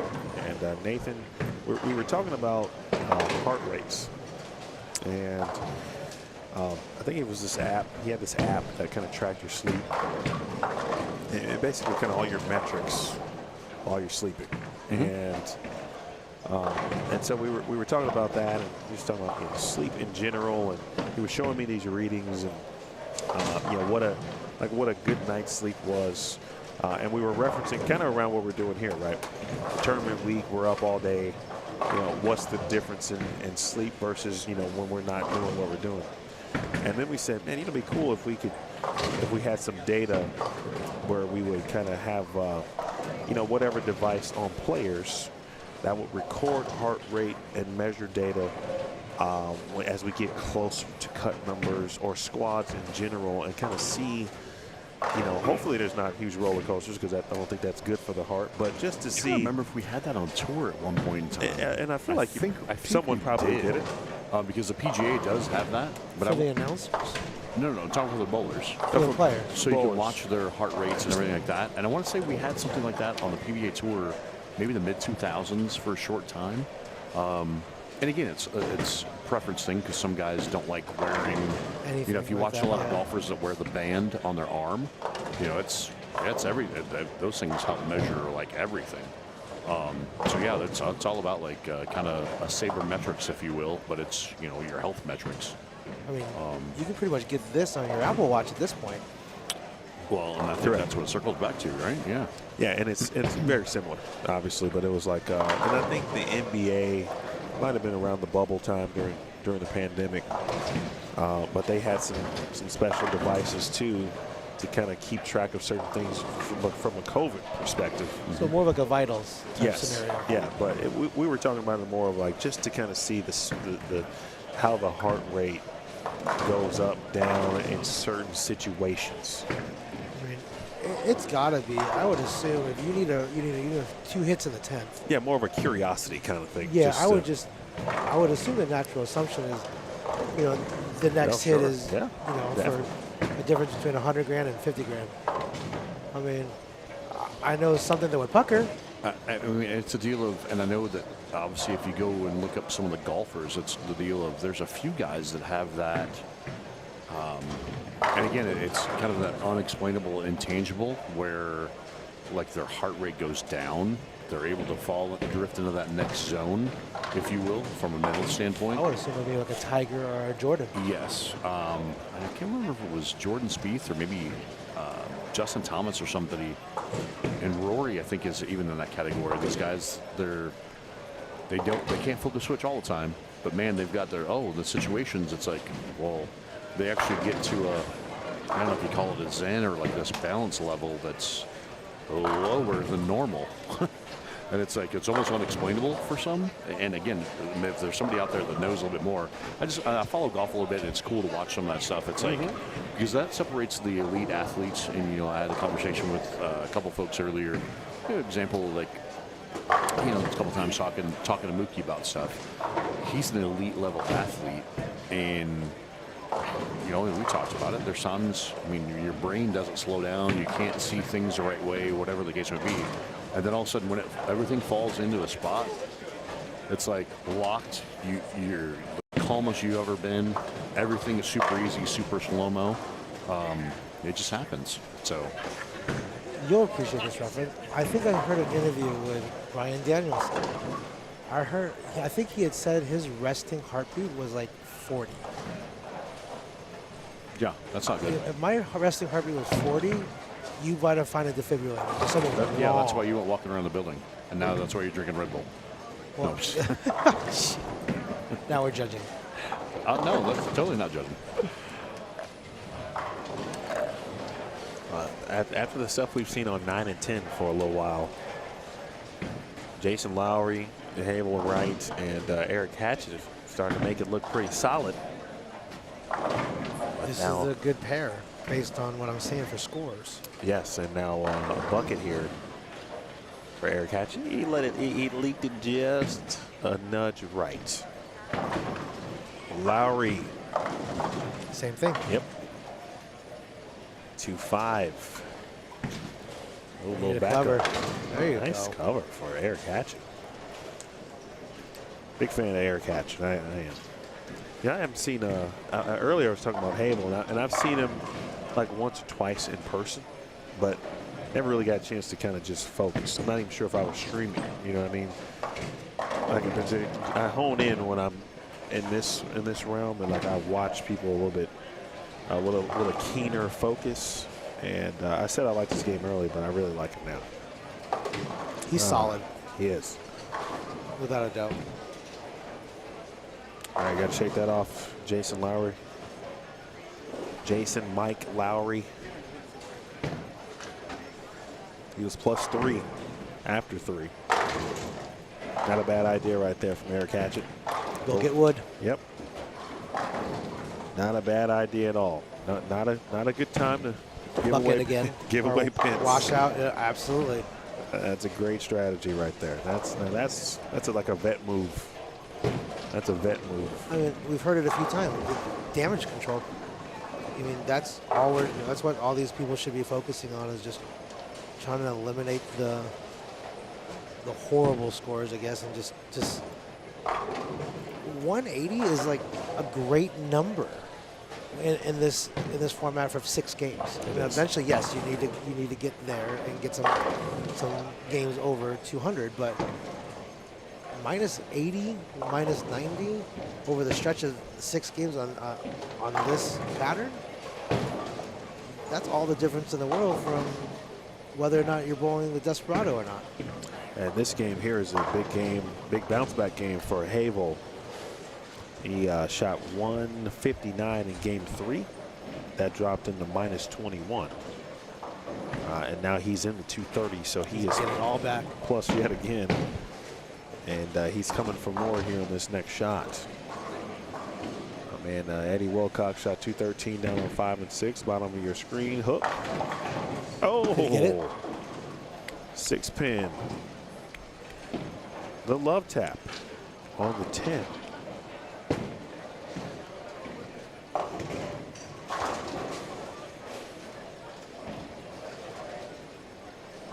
We're going to have a couple urethanes going on here.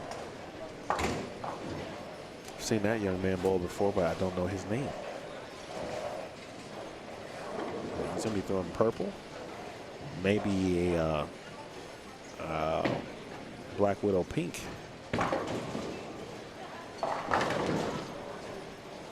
Nice game. 248. Looks like Hope Gramley's going to bowl on 9 and 10 also. And a fill shot left on 11 for Mr. Derek Acuff. Derek immediately bowled again after bowling this afternoon, both he and Kyrene.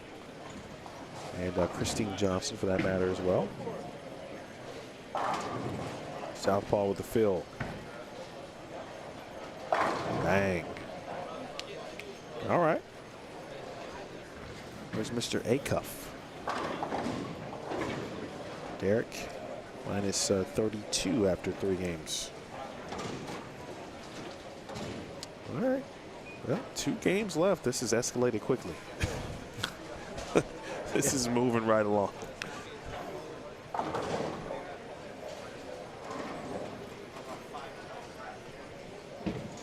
Hope not wasting any time. This is moving at a faster pace. It's a bit strange. I mean, I'm actually concerned. it's the same amount, right? Thank you. A lot of 4-to-a pairs. MJA, by the way. A lot of Wyatt 3-to-a pairs. Truskowski. Yeah, I mean, yeah. What I guess the majority, right, are 3 on a pair. So, we are coming off a squad that had 4 on a pair for the majority. So maybe that's what's kind of throwing us off. Right. I think the pacing is definitely quicker, where we are going to have this Desperado squad. Yeah, I need to quite change. a bit early. I need to change the time on that event. I actually changed it to 10 before this event started. And now, no, 10 should. No, I need to change it to 9 o'clock. I've let everyone know that, you know, as soon as we announce the customer, we're going straight into the Desperado. Okay. So Change it to 9:30.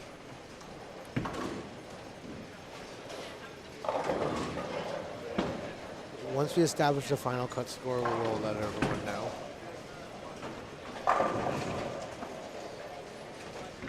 By the way, Carl, we were watching Sarah, I believe it was yesterday, Sarah Klassen, and of course I talked about her YouTube channel.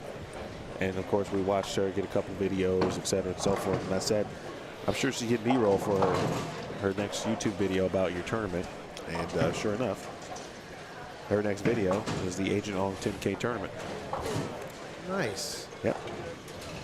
Well, I appreciate that. I will definitely have to catch up with her and follow her and see if we can collab on a couple of things and see if I can borrow some of her footage.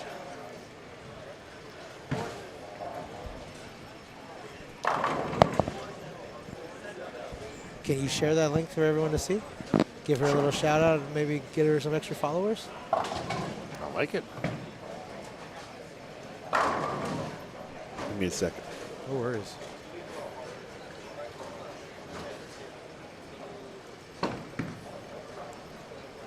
Desperado. I learned that Slim and I's Desperado's songs are completely different. Yes. Because I'm old. Well, now I don't know which one I follow. What are the two versions we're talking about? I don't even know what I have no idea what Slim's was, honestly. Was it country? No, I believe it's the Eagles. Oh, yeah. Well, Desperado? yeah, that's the one I know. Yeah. Well, he knows a different Desperado. I don't even know if the name Is Desperado. Yeah, He the was just, song he that started I singing know something. I go, I just keep is thinking. Desperado. It just says the word Desperado in the song? Yeah, the chorus, part of the chorus is Desperado, can't help it, I just let him shine. It's definitely a hip-hop joint. But I can't think of So it's a hook the of a group or song. the artist, yes. Okay. Anybody in the chat? By the way, I we're always, I always think He's like, yeah. He goes, what are you? I Give me just- that look. And I'm like, oh. it's just like to learn certain things about, right, like, and how we both came to Desperado, and we got there in two totally different ways. It's so Just- great. Hey, we just got to keep on keeping on, man. That's what we got shaking and baking right now. My guy Jeff Armstead in the chat. That's actually Jeff, my man, Armstead, because Jeff is an avid viewer not only of Bowl TV but Bowl Stream TV. He has followed me to whatever platform I'm on That's awesome. or wherever I'm at. So I appreciate Jeff. He's definitely your guy then. All right. He is my guy for sure, and he's my man because that's the Denzel saying. And honestly, if you could cook up Denzel's father, it would be Jeff Armstead. That's why I call him that. He looks like he could beat Denzel Washington's father. That's awesome. Absolutely. Jeff, hope all That's is well. a compliment. No, Jeez. it's 100%. Wow. 100%. Speaking of Huntsville, that's where Jeff lives. Jeff lives in Huntsville, Alabama. and he gets out there and he does like 30-mile runs every day. Oh, that's definitely not me. That's dedication. My man I don't is think I've out run there. 30 miles in my life. I give drive Jeff his 30 props, miles. man. I know. I feel like I've walked 30 miles though this weekend. A lot of There's steps no in doubt the day. about it. Did you have your step tracker on? Are Oh, your yeah. rings? Did your rings connect yet on your Apple Watch? Yeah, that's a good thing. I might check in on that. I'm gonna check my pulse first here on the live. That's a very good. It's a very good idea. See how it is when you're talking on a microphone. It looks like we might have Game 4 scores. Nope, there's one No. pair. Mac Miller Desperado is what was No, someone this just is not said. Mac Miller. This is probably 90s, I'm thinking of. I thought it was Crucial Conflict, but it's not. Shout out to Chicago. I'm getting like 10,000 steps a day. That's a lot of steps. Is it though? When I don't know. For being up here It sounds for like a lot of 14, steps. 18 hours a day. I don't know. Are we here? But we're here about 18 hours a day, aren't we? Sounds I don't know. 100%. That's about right. 18. Yeah. You know, there's one thing I know more than cut scores. It's it's the hours It's behind hours. the booth. He's like hours in the day. Got it. Fair enough. Let me put that on the board. It's like the worst clock in, clock out scenario ever. Well, Derek Acuff is, well, that was a violent strike over on 7 and 8, bottom of your screen. Well, I tell you, Hope has, she's had a similar look throughout these squads. And if this was a tour event, I know we'd be talking about, you know, what a common phrase used is didn't see the picture clearly. And I'm guessing that's more or less maybe what Hope is going through.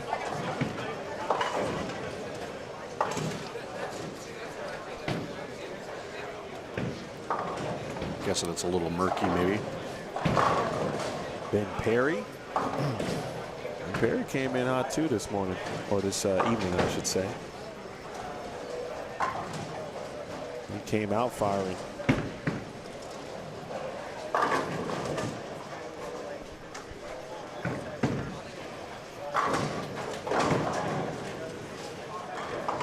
Again, game 5 of 6 here, the final full squad of the inaugural Agent Ong Open. My name is Emil Also known Williams Jr. as AO squared. AO squared. You did say that. Squared. Agent Ong Open. I caught the drift. I do get. Like Tokyo Drift, like we were drifting that way. Okay. Drifting in style. I wasn't even playing that. Wasn't even playing that card. AO squared.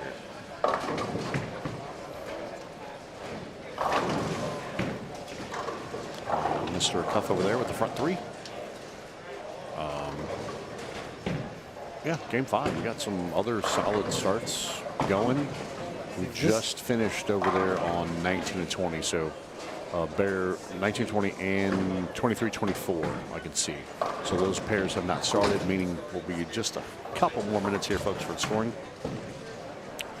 We'll get those to you whenever we have those collected and entered. This is the first time I have ever watched Hope and Sarah bowl live. Yeah? Unbelievably talented. And your thoughts. Unreal. Okay. This one played volleyball into college. I can see that. A natural athlete, same kind of thing that we talked about with, like Mook and some other folks. Right. And, yeah, the gifted, again, well, PWBA Rookie of the Year. You don't earn that by accident. Right. Made the Queen show as a non-member last year. Made 2 shows, in fact. One was a major. Multiple shows this year. Didn't win a title, but that's just literally only a matter of time. That's inevitable. Fan favorite, 2 already on tour.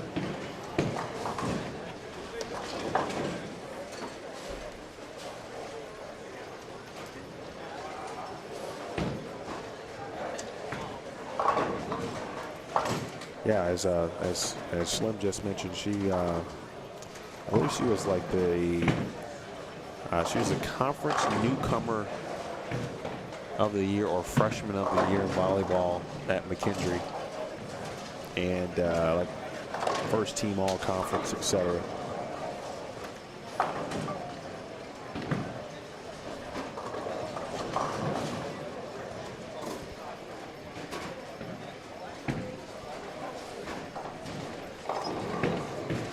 Front 4 siding on 11 and 12. Split, unfortunately, after Derek Acuff began with 3 in a row on 7 and 8. Okay. Galactic Eclipse. Got it. Stay hot, Slim. Stay hot.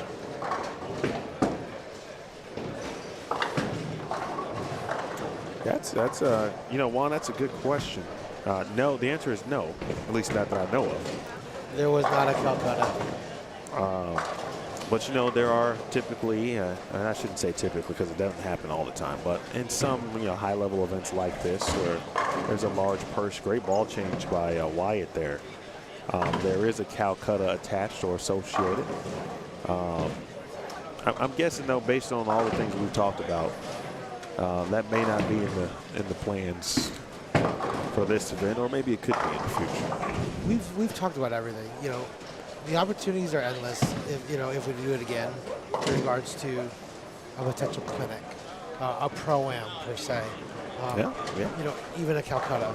It has been talked about, has been mentioned. I'll give you an example. Even a set amount of time or a night of action where, I kind of pitched the idea around to a couple of people, and it seems to get a potential consensus of pair by pair, we have value of $50 a game, $100 a game, $500 a game, and $1,000 a game, and they pay to play. Okay, so I can expound on that. It goes even into like the UBA when they have what they call the call-out matches. And so like what we, granted was $1,000 a game the other night. The call-out matches are for anything you want it to be. And I've witnessed it at UBA events at Battle Bowl where it is $1,000 game, best of 5 or maybe best of 7. I've also and what it is you come up and you go, hey, I need a pair, I got a call-out match. And it may be that one pair is, these guys call each other out for $1,000 a game, and maybe it's 4 games or 5 games and 3,000 total. And on the pair right next to him, the guy comes up and goes, I'm bowling this guy, and the loser gets a pie to the face. Boom, you get that pair. Next pair comes up like, hey, I'm bowling this guy or girl. Now, girls call each other out too. Like, we're going to bowl $100 a game for 3 games, total pins. And then it gets into the next pair, like, I don't like this guy, and we're chirping, and they're like maybe from different deals, and they're like, well, I'm going to pie to face, and then I'm going to get one of his, get to pick one of his teammates pie to the face. Like the most randomest stuff that you can just call somebody out. So, you know, kind of putting a modern spin on old school call-out matches, if you will. So maybe it's not set a price because, yeah, maybe people just want to have fun with it. Like, hey, you want to bowl 50, you know, you want to bowl 50 ahead? Yeah, you can jump on this pair. Or if you want to, there's somebody that you want to call out and go, yeah, I've seen Ari bowl before. I can beat him. I want to bowl Ari for 200 a game. Yeah, maybe, you know, and you just let the people do what they want to call out.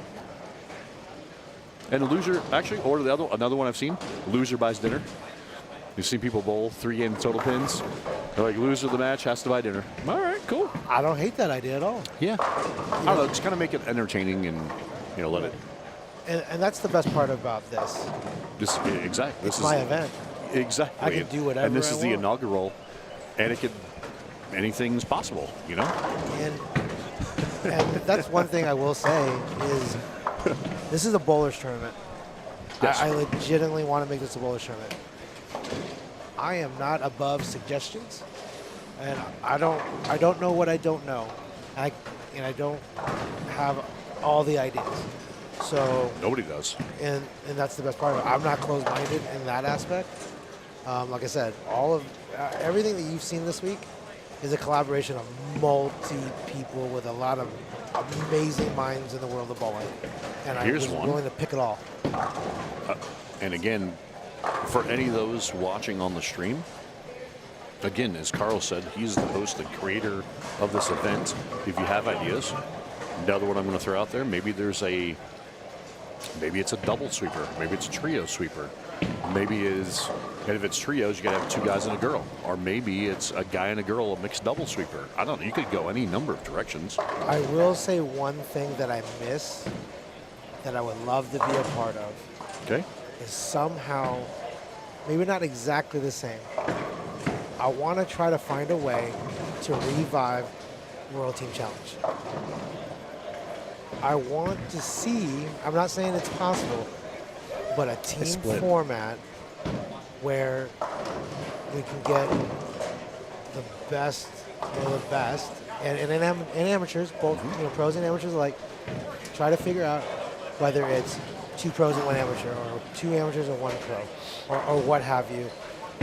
I don't necessarily want a cap per se, like a max, but somehow, shape, or form, I think In the World affiliation Team- with this event, or is this the or an offshoot, Agent Ong Team Challenge? right? Something like that, where we have now a open. Yep. I don't imagine me changing this event because I offered this out and the bowlers came to me, and I don't want to. I'm not going to try to tweaks. Yes, overhaul. It's not broke. I don't believe, based on what we have now, it's broken. No, not at all. And I'm not going to really want to change anything. But I'm just saying, like in general, I think I would love to see something like a team challenge. I don't know if there's anything out there, and I'm not trying to bite on that idea if anyone else is doing it. There's some other, there's been others that have talked about that here recently. I noticed in the last year or two that, you know, it's one of those things, and again, it's putting forth the time, place, what is the guidelines, how do you reestablish that? Because remember, back in those days, it was and I'm drawing a blank on how many, because I was professional amateurs. I don't think there was any tour players allowed, was there? And see, Were that's you what I'm allowed saying. one? It's been such a long time ago, Yeah. and the iterations of it. You know who's the perfect person to ask is Robert. He's Yeah. in the building. Yeah, because he bowled as a He kid. bowled those all the time. Yeah, he's down there. Yeah.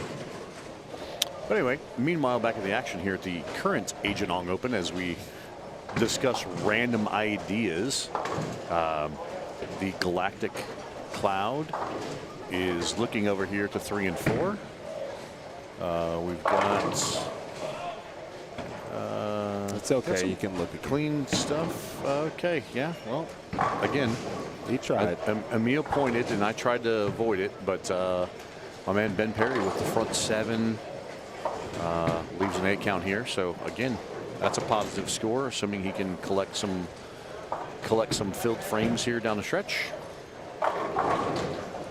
Yeah, he was again in a pretty good position, but he was 32 over. Actually, let me hit refresh. His game 4 scores are indeed updated.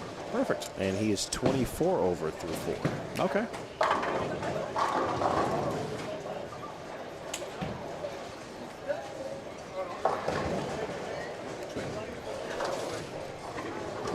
Nice run again by Ben. Wyatt. Hey, he throws it good. Yes, sir. First time bowling, again, from a squad perspective. Okay. And I see that he's wearing a Cubs hat, so that's -1. Sorry, Wyatt. Is that what it is? Yes, Blackout. That's funny. blackout Cubs hat. I respect the blackout. I don't know that it is. That's 100%. Old school Cub in the logo deal. Are you sure? I mean, I'm not Your 100% positive. friend would know the history of that one, sir. No, No, just well, here visiting yeah, us yesterday. I'm going to ask. Well, let's see if he gets closer, because obviously I saw the C. Oh. So you focused on him and you black clouded him and gave him a 9 pin. Because I'm a hat guy, obviously. Yeah. Yes, sir. First of all, nice ball. Thank you. Is that a Cubs hat? That is a Cubs hat. All right, it is a Cubs hat. All right. I thought maybe I was going to give him hopes of maybe it was like I saw the C and then I saw like a different design, so I thought maybe it was like a Cavaliers alternate logo or something. He goes, no, my man's loud and proud. That's a Cubs hat. He's in it to win it. And watch Ben Perry here on 11 and 12. Stay up the lane. Tickle it. All right. 9 count. Confirmed. Yes. Yes, it is a Cubs hat. Cubs. We've got Wyatt may have some Chicago ties because we've had some previous communication about said Cubs, but we bonded over the Bears and our misery over that. Speaking of, I forgot to tell you earlier. I don't know if you saw the update. Oh, boy. Justin Fields is missing tomorrow. Oh, yeah. So it's going to be a spot start for your backup, and they're saying he'll be back potentially next week. Nah. But it's going to turn into 3 games. No, they're saying it's going to be off-season surgery, but he should be ready to go next week. 3 games. I don't know. Just go what I read. Let's get surgery now. I want him at full strength. Get surgery now. Just fix it right now. I want him to have the best possible opportunity to be the Bears quarterback. That's just my personal opinion on that. All right. Meanwhile, unforced error I saw from Ben. Yeah. That's Let's check the pulse of the chat here. Chat, what are we thinking right now? You know, we've got folks in mid game 5, in game 5, near the end game 5. So game 6 is on its way. What are you guys thinking out there? How you feeling? They spared by a cup. Martin Ho has put together a nice finish here. Over on 11 and 12. Nice jersey design, too, over there by Martin. That is slick. yeah. That's solid. A cuff. A little early hook there. On 7 and 8. Push. And again, coming back with the comment you made earlier, I don't know if she's sending her husband here to get a new ball, which I think she is. You know, from a tour player perspective, there's a picture there, not seeing it clearly. You know, they've had some discussions. I saw them. They have to be crossing together on this pair. You know, and it's yeah. Sometimes you just don't see it clearly, even though you. And I'd say that, and it can go. Let me clarify that. You see it, but you somehow can't make your body or ball do what you're seeing, if you will. I don't know if that makes sense to everyone, but so you see the picture. You can't just execute to fill and make it do the right thing. So. No, I feel that. We've all been there. Nice finish by Martin. Back 5 for 216. And Perry can max at 256. Kyrene, bottom right.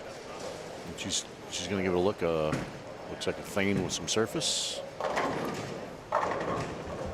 think you're going to start getting people walking to the desk. It's interesting. Just watching her throw that fill shot over near the gutter. Yeah. She is one who also can play the gutter and play it very well. And I was wondering that because I mean I've only interacted with her a few times, like at TATs and stuff. Obviously, I'm not on tour in a full-time capacity anymore. And watching her earlier when she crossed by, in the back of my head, I thought, I'm like, man, you're pretty good at playing straight, and she's just maybe in the wrong zone. Yeah, I watched her play. You've watched her play a lot more than I have, personally. Yeah. So yeah, I was curious to thinking in that thinking, and obviously it was switching to Thane, obviously fresh surface, and she finally jumped right where she probably should have been earlier. But again, that's not us to judge, or her and her hubby are crossing together. Yeah, Maybe they saw something different. I don't know. So I'm going to take off because I'm going to go get set up for check-ins, because I think at this point people have an idea. Oh, yeah. And to kind of keep this ball rolling. Plenty of ideas. Yep, I think everyone has a pretty good indication right now if they're close or it's time to consider, are we going to do the last chance opportunities? So, gentlemen, thank you very much. I will join you for the 2-game Desperado coming very shortly, right after the conclusion of Squad 8. Gotcha. All right, gentlemen, enjoy. And before we let Carl go here, is it one of those deals? Is it, what do you think after the final shots are thrown for this squad? You were thinking like a half an hour window before we start the Desperado? Probably a comfortable spot. Yeah, right? yeah, Scores because we want to give people an opportunity to breathe. And the fact that they hear the number, I'll give them a few minutes to get here. Correct. Okay. Hopefully, people are still here. I didn't even think about that. Yeah, I've noticed some folks that were, I think, bubble watchers that have kind of popped in the building here in the last however many minutes. But yeah, no, okay. Just making sure. I just wanted to throw that out there. So absolutely. Communicate to those if they are watching, and hey, please come back if now. you were considering, you kind of have an idea, we're going to give you a time frame. We're not going to wait all night for you, but we will give you a window to get here if you are not presently in the building. Yes. If there's a debate, come on down. Okay. All right, gentlemen. Thank you. No. Thank you. And so Captain Carl is going to take off there and go get things locked and loaded and ready for those and obviously as we finish Game 5, and I think it might have been one of those things that even Theo sees and knows from his events, that when you have this situation, some folks, maybe they're crossing pairs and they're going, oh, I got a couple minutes, I'm going to go sign up for that Desperado because I need to get in that spot, So once they get the cash box open and ready to take entries, they will get her going. Final few shots of Game 5 from Hable Wright on 5 and 6. What's up, Kevin? Appreciate you tuning in. That's right, Todd Nico. That was Wyatt, despite his cup fandom. It throws it very well. I got some good buddies that are Cub fans, and I've been to plenty of games at Wrigley Field, and even though I'm a diehard Cardinal fan, I just appreciate baseball. And I mean, if you're a true baseball fan, you can't help but appreciate the old school ballparks, and Wrigley falls into that category. It's a monument in that city. It's a historical spot. I'm sorry, what? Wrigley Field. Who? I didn't stutter.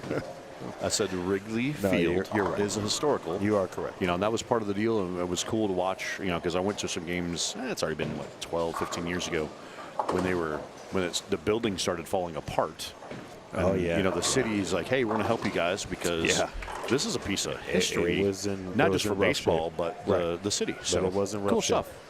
I mean, I'm not a big history nerd, but, you know, when you got cool stuff like that, that's what's cool to me. So It was in some tough shape. just kind of checking out some decent scores here. We still got some 2 teens, 220s left.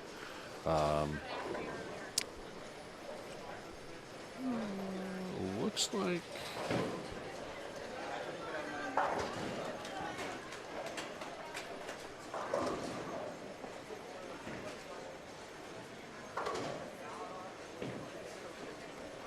I'll actually put some drops in my eyes because they're a touch on the dry. Because it looked like Mookie got to 2. Almost looked like he got maybe 215 or 2-0. Mookie is, So I'm trying to see down there. I think, just a game of staying out of trouble away from advancing to the cashier's round tomorrow. Okay.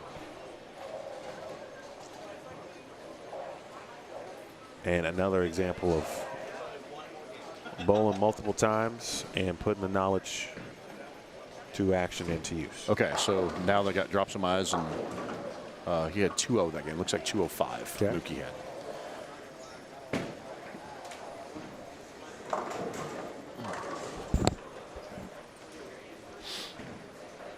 So there's a St. Louis connection too, by the way, going on here, Schlim.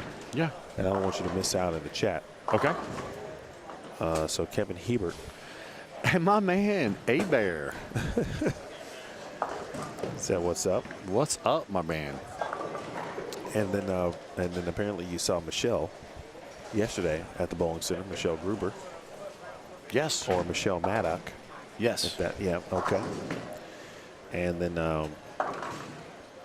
I said, well, I see we have a St. Louis connection, and I just guessed based on Michelle's comment about, wow, Kevin, blast from the past, right? So I also remembered that she had a little bit of a paragraph on the STL very early in this chat.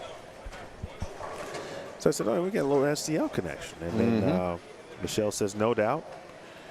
I saw Slim at the bowl, and then Kevin asks, is he still tall and handsome? I wouldn't go that part.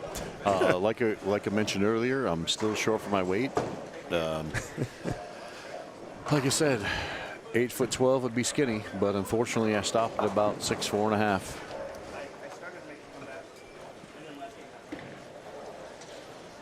And you know, I think it's one of those things, as we've mentioned and referenced, with each passing squad, and as you get to this last game, and now I think it's the deal of this is the last, well, it's the last qualifying squad, because you know we're down to the Desperado of the two-game sprint. There are some folks that look comfortable and they feel okay and they're going to figure it out, and then there's some other folks that the picture is still not very clear. So it'd be interesting to see who takes advantage of the Desperado and tries to do something. We'll see how that all shakes out. Sarah Klassen, Ari Wilson, Sean Finch, Martin Ho. Ben Perry's moved over to 7 and 8 with Martin. And I believe Matthew Herbert is on 7 and 8. Yeah, Herbert, not A-Bear. Yes. Got it. Like my man Kev A-Bear tuning in, watching from the Lou. Actually out, he was St. Peter's guy. Yeah, so you know, so Kevin, I think we kind of connected via Bowl TV. Okay. As a viewer, Bowl TV watches the PWBA. Yep. And then I think just talking about history. Either he knew I went to Lindenwood or he didn't, but I said it, and you know, so he In other drops words, in. what he's saying is he's not letting on that he's a Lindenwood legend. Well, I was going to throw that nugget in there for Michelle to make this a full circle St. Louis style connection here. Yeah. Although you three lived in the area, I was there for school, but still, obviously, it counts to a degree. But I met Kevin at the Midnight Doubles. Oh, okay. In person. Oh, very cool. In May. And apparently Michelle was here, and then I didn't know. Obviously, she didn't know. I was from St. Louis or lived there for a minute. I didn't know that she was from there, but I knew she knew you. Actually, I Unfortunately, didn't really know there- that either until there's she just said. plenty of people who know me, and it just kind of comes with the territory of being around and being visible. You know, and the fun part is even like this happened to me again this summer. I traveled to trade shows, and now I've been doing the Rotor thing now since 2012. And pro shop operators, or they got people who are like, oh, see this guy right here? This is the Storm rep. This is the guy you see on TV all the time. And I always quick to remind them, like, if you're seeing me on TV, that means you're watching ESPN Classics or YouTube. Because I'm not the tour. I haven't been on the tour rep scene in over a decade. And they just look at me. But again, very fortunate to be in situations and be in some, I guess, monumental highlights. You know, you think about some of the stuff that we got to witness. You know, obviously, well, give the people a few highlights, like that you were around during your tour repping days. obviously helping Pete win his last 3 U.S. Opens as part of those. Same, Norm Duke winning an Open. Just some different things over time. Wes Malott, Player of the Year. You know, when he came to Rotogrip, and just different things there. So.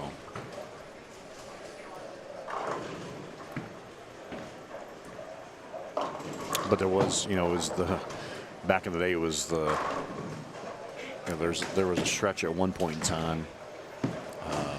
What was it? There was a couple, I had a stretch of about a season and a half where I was on, we had at least one person, if not 2 or 3 or more, on every telecast. And then the guys started joking. They're like, well, Schlum gets more airtime than anybody else. And I'm like, well, that's because we got guys making TV. It's kind of one of those things. But so anyway, yeah, I like to reference the ESPN Classics because now I'm getting older and haven't been out there in a long time. So it's all good. But yeah, like we were just talking about, it'd be interesting. Where's Sarah at going into this last game? Sarah, well, let's see. Because she kind of had, when she came over, she kind of has that look of, and now, I mean, her ball reaction isn't terrible. So is it one of those things Desperado's going to be probably in the future? If she chooses, that's about the only route she can get Correct. there. Okay. So that's what I'm saying. And now, like we mentioned, with a game to go, and we know it's going to be on the burn.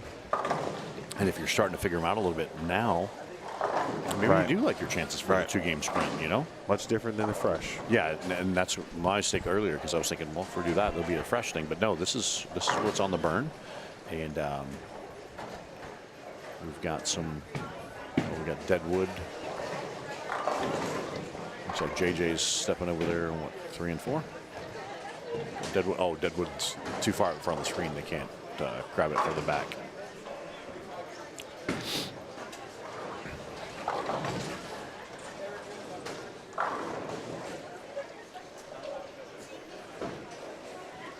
My man Ari Wilson. Yep. We don't know if Mom Shonda is watching, but if she is, hey Shonda.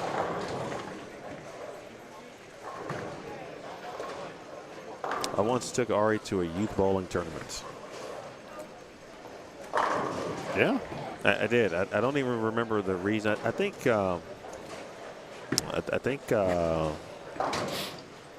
just needed a ride. I was like, okay. And so does that mean he's from your neck of the woods? He is. Originally? Okay. You see, I've obviously met Ari here later in life. Correct. Right. In Vegas. He's been in Vegas for a minute. Yep. Now, Like yes. the TATs and some of the other stuff.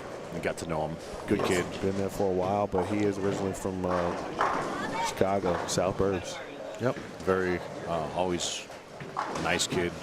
I saw him early enough to where, there's a good break. That's what I'm saying. Tickle. And it's,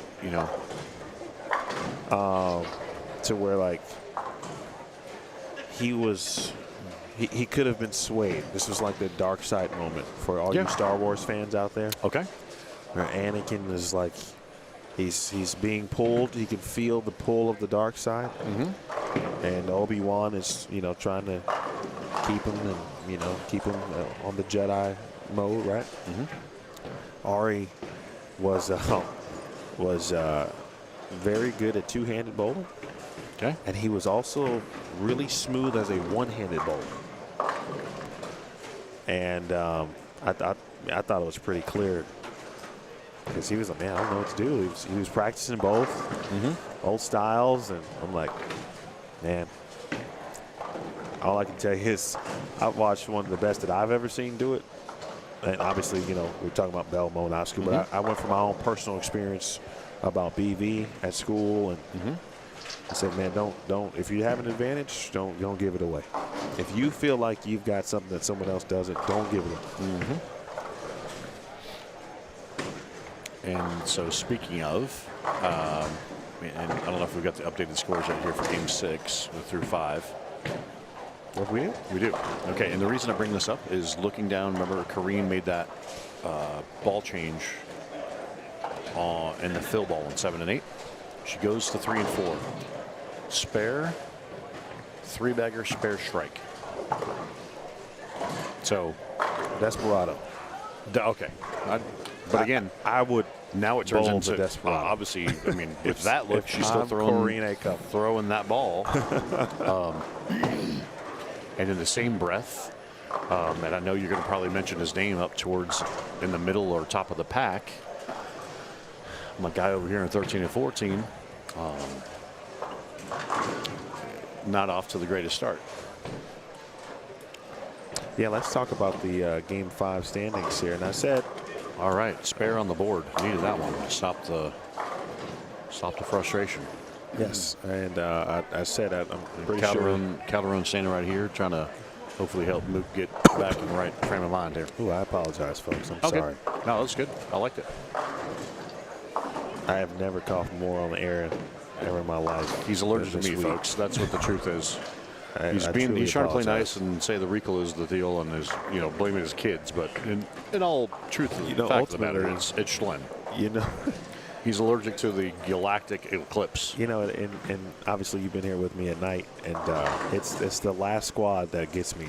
I can because get talking all through day. the day, and once we get to this point, I'm like, oh man. Until the next one. Theo's it's the last game. We go, yeah, until the next one. And he's like, oh man, why are you gonna say that? Well, we'll get the Desperado squad to go here shortly. Okay, well, so Ben Perry's at plus 70. Okay. Eric Hatchett plus 60. Ari Wilson plus 50. Okay. Dylan Taylor, who was 44th and 45th, Yeah. is plus 37. My guy. All right. Good on Dylan. Got to stay away from this Game 6, this situation. Aaron Carabell plus 33. Briley Hall plus 29. Mookie Betts plus 18. Matt Brazil plus 14. Kyle Michalowski plus 13, along with Greg Thompson Jr. Michael Haugen is plus 9. Abel Wright minus 16. Josh Anthony minus 21. Jason Lowry minus 22. Wyatt Truskowski minus 23. Derek Acuff minus 28. Dallas Leong minus 29. Okay. So it's going to come down to this last game of who can Yes. get things dialed in and matched up. And again, the cloud continues, folks. And just as I was bragging about Kyrene, she goes 7 out.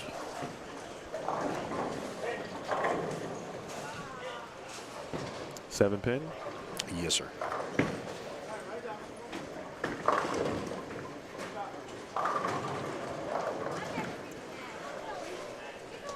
This is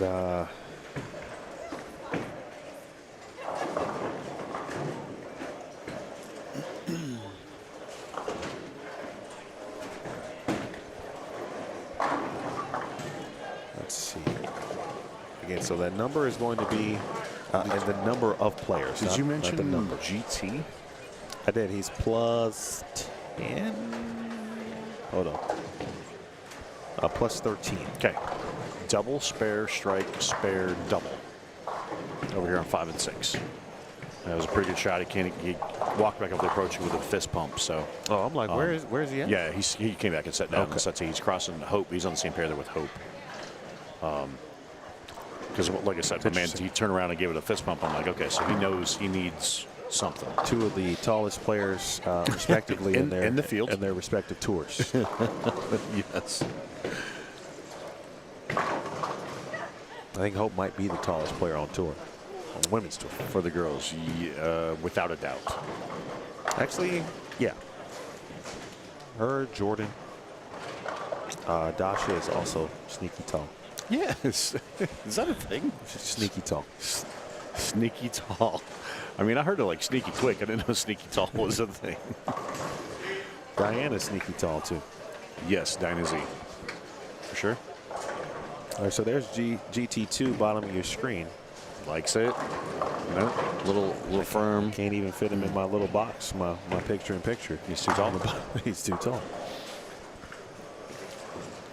Come on, Mookie. Yeah, you can see that we were talking about the squeeze and the pressure. As soon as he opened the second frame, he kind of spun around. He had a look in his face, and I'm like, oh, this ain't good. You know, obviously we've talked, and everyone, I think, appreciates Mookie for his love of the sport. Absolutely. He's been bowling. GT, come on, man. GT just missed a spare. Mookie's been bowling since he was a kid. Yes, sir. Yep. In Tennessee, Yep. and I think most people know it, but I think some do believe that he may have just kind of picked up the sport in the last few years. But No. He he's goes all the way bowled, back to junior leagues of right. His youth days, getting patches. and I feel like he was a state champion, perhaps, in bowling as well. I don't know the exact details, but I've, obviously had some interactions and we chat different things. Yeah. And no, it's one of those things of, he's not one of those, hey, I'm just going to do this. Same thing, He loves bowling. And I will bring this one up right quick because it was awesome to see. And like I said, it happened right after Mr. Christian passed. John Burkett threw out the first pitch of the playoff game. And, my man, he did the windup. He's played with the Rangers, did the windup and the pitch, and then turned around and rolled it. Rolled it right on up. And he reached out to Gary and said, hey, I'm going to wear a Storm jersey, and I'm going to do this. And obviously it was awesome to see. And we all know that Bill would have just loved the hell out of that because that's what he loved. He loved baseball. He loved bowling. But anyway, Burkett, same kind of thing. Berkey, getting to know him a few years ago when I worked at Senior Stop. Actually had the fortunate room with him and some of his guys at the villages. And had some great conversation stories. But obviously his youth bowling, going back to traveling and bowling youth events. And some of these guys have bowled their entire lives. So that's the cool thing that they've never lost that. Hey, I'm a bowler, man. They're like, and he even said, he goes, I was good at baseball. He goes, I really love bowling though. And that's the same kind of thing with here with Mookie. It's like, he goes, man, I love baseball. He goes, but I love bowling too. So, that's definitely a thing. So, Jill Winters, who freelances for Bowler's Journal and PBA as a writer, great writer, excellent writer. After John won his first title, PBA 50 title, she wrote a feature on him, and it's a great story. But that came up, from the baseball, but the love of bowling, and even going back to his early days. I think he worked at a bowling center. And I heard the story of shout out to Tommy Two-Tone, and obviously it was kind of like another dad figure to him. As he's bowling juniors, and Tommy was there that week, and I still talk to Tommy here and there. We became friends obviously through John there, and it was the deal of he's like, I have to go pick this kid up and take him to bowling tournaments and do this and do that, and because it was again back in the day. We've talked about it countless times, I think, over time, and I'm sure you referenced it in your broadcast that when we were younger, you could stay in juniors longer, but it's like you made that choice to move up, and a la Brian Himmler, and even Burkett was in that same boat. He's like, oh man, I started bowling men's league when I was like 16 or 15. And he goes, I couldn't drive. He goes, Tommy would come pick me up, and we'd go bowl these tournaments. And same thing like with Himmler, being 14 years old, bowling mega buck events and team challenges. And so times were different back, way back when. And anyway, no, it's cool when you get that cross of athletes of, bowling's been a part of their life or storyline. And, it didn't matter, some of the other guys too, you think over time that we've had interactions with in the Chris Paul events and such, like Jerome Bettis. And a lot of them, it's like my parents bowled or my grandparents bowled, and I spent a lot of time in a bowling center as a kid. And granted, they turned out to be phenomenal athletes in other sports, but bowling's always just been part of it. It's kind of intertwined. So.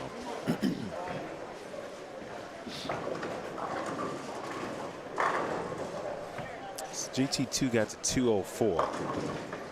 So he's going to be plus 17. Okay. It'll be interesting to see where that number lies come the end of this squad.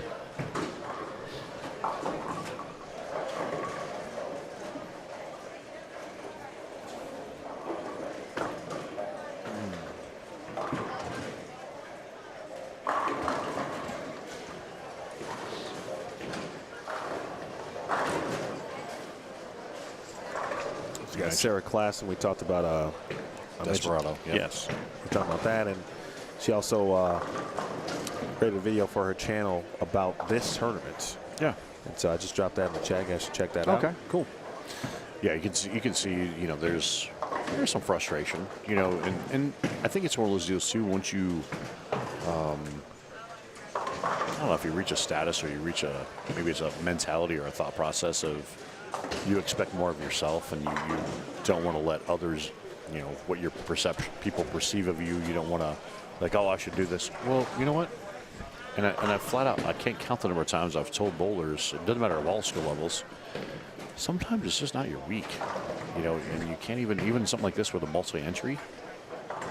Right. There's no guarantee they're going to get lined up and get to the right deal. And it again, like I've mentioned, it turns into a learning opportunity because, okay, so why didn't I make it? It's because I don't have a trick off my hand. Do I need to look at my arsenal? Do I need to get better at surfaces? Do I need to get better of being able to play different zones? You know what I'm saying? So again, always a learning opportunity for everyone, no matter the skill set.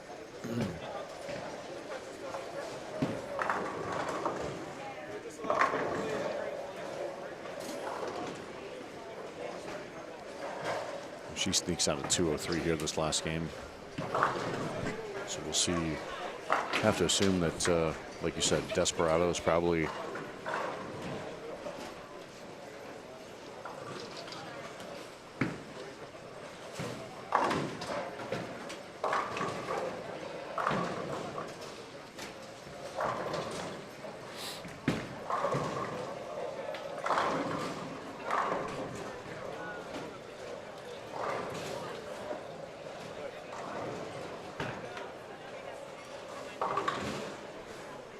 as smooth sailing as it was for a few games.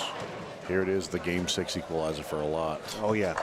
We're just kind of taking a glance around the pairs near us. And, yeah, there's some folks scratching their heads right now. They're piecing together the 140s, 150s, 160s, as we've seen pretty much every squad to this point.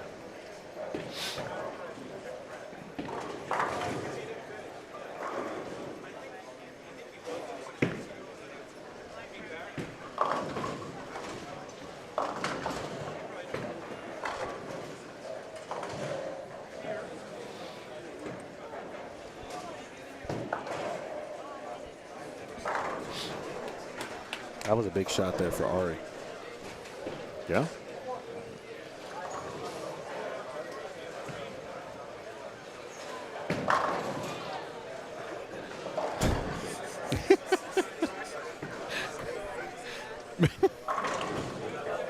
You just had to wait for the lane to change your ball. So you say that was a big shot for him. Why? I mean, I thought it was he not in the spot? Or I say that because he already had bowled a squad. And he was plus, I think it was plus 10. Okay. Yeah, that was his highest squad. And so, and I said that in that sense. Was he plus 50 going in this game? He was plus 50. Okay, and that's gonna touch it. Touch it. Okay, so he's gonna lose 26. He's 24 Plus 24 over. I get a feel that that's comfortable, right? 24, yes. Yeah. I think 10 was still probably going to be fine. Probably. 24. You know what's funny is exactly what we Yeah. talked about. What game 3, we're all looking, start going, man, this is the squad where it moves. And now as we watched game 6 unravel, it's probably not moving. No. No. Let's watch Ben Perry finish things out here as Looks like we get some other pairs going way down there. Unfortunately, we can't get those. It looks like we've got a breakdown here on 11 and 12.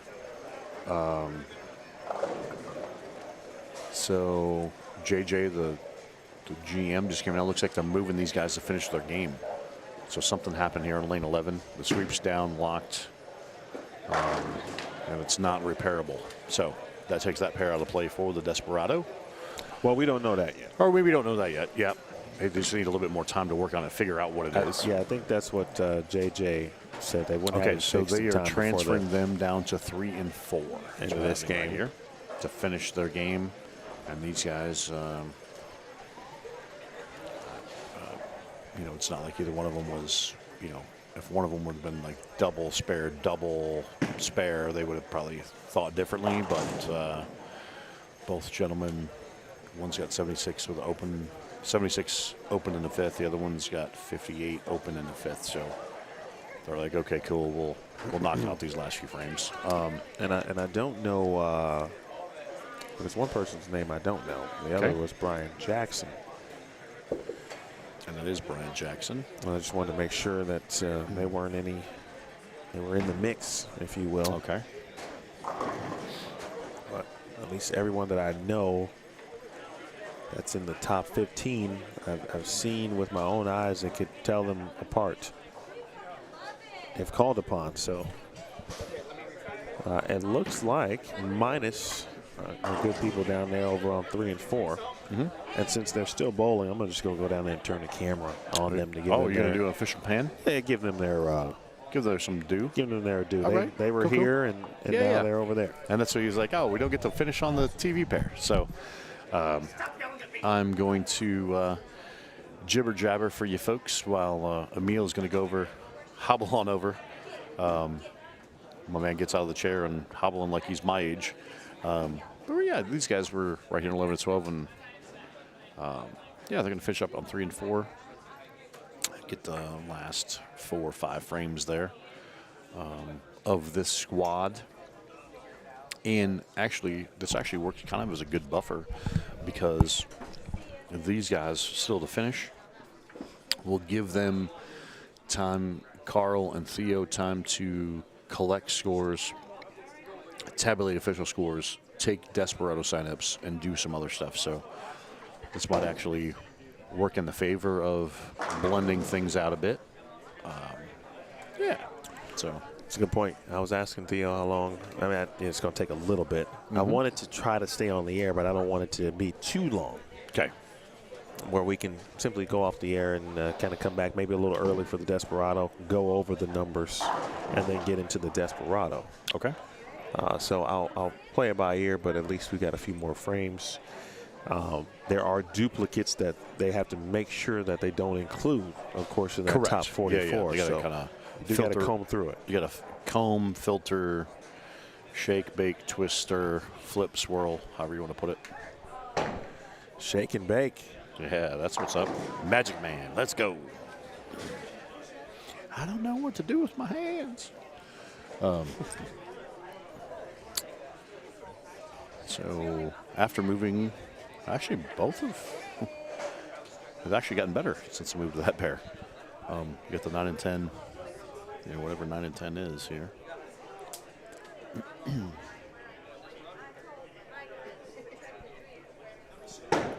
See Brian 2-8. Oh, of course, gets 1. So again, the galactic eclipse steps in and I'm like, well, they've got spares and strikes going until my man goes 8-1 right there. So, again, folks, we appreciate you hanging out here at the final squad, qualifying squad of the Agent Ong Open. Shortly here to follow, once, like Emil just said, we'll filter out all the scores, find out what that cut line is, and then shortly thereafter get the Desperado squad rolling. While we wait, maybe I'll throw it out there again. We can have a small Q&A as we wait. And again, if it gets too long, we'll just go off the air and prepare for the Desperado. And I think that's probably, I mean, these guys are now in the 8th. A couple more minutes there. But, yeah, if you got a quick question, yeah, whatever you got.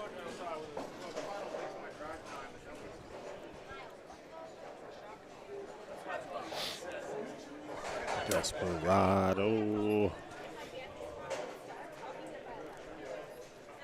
8 squads in the books, just about. Facts. It's a tall task. Yep. One part done. True story.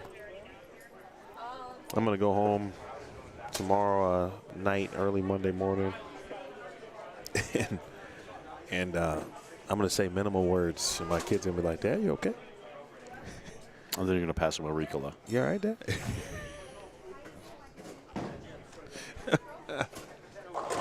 Yes, son, I'm all right.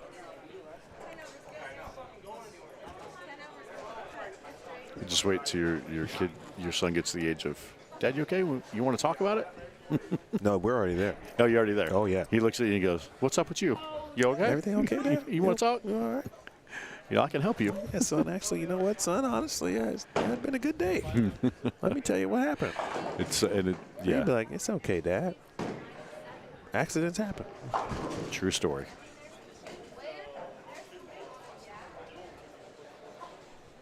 We're going to watch the final 9th and 10th here. And looking back, you know, surprisingly enough, there's only a handful of folks standing, waiting, watching this number. I've seen quite a few folks gathering their bags, and they're just heading out. Like, if they didn't make it, they're, you know what, I'm not even Desperado, which is fine. To each their own. But like we said, if it's one of those things where you're just now figuring out how this latest transition is happening and you kind of get somewhat lined in, you got a 2-game sprint, you catch the right pair. Yeah, if you were to, let's take a look at that. Ben Spencer, I believe Carl said the unique entry count was over 100. It was, I think, 110-ish. 120. I don't know if it got to 120, but, you know, it's that, maybe. 110 probably, maybe. We'll say it's somewhere between 110 and 120. And we'll get all those, you know, safe, but actual factual stuff here. those are uniques. Yep. I think total, according to the overall standings, 227. That includes re-entries. Paul Williams says my favorite ball of all time is the original Cell. And I bet, Paul, you're not the only one to say that.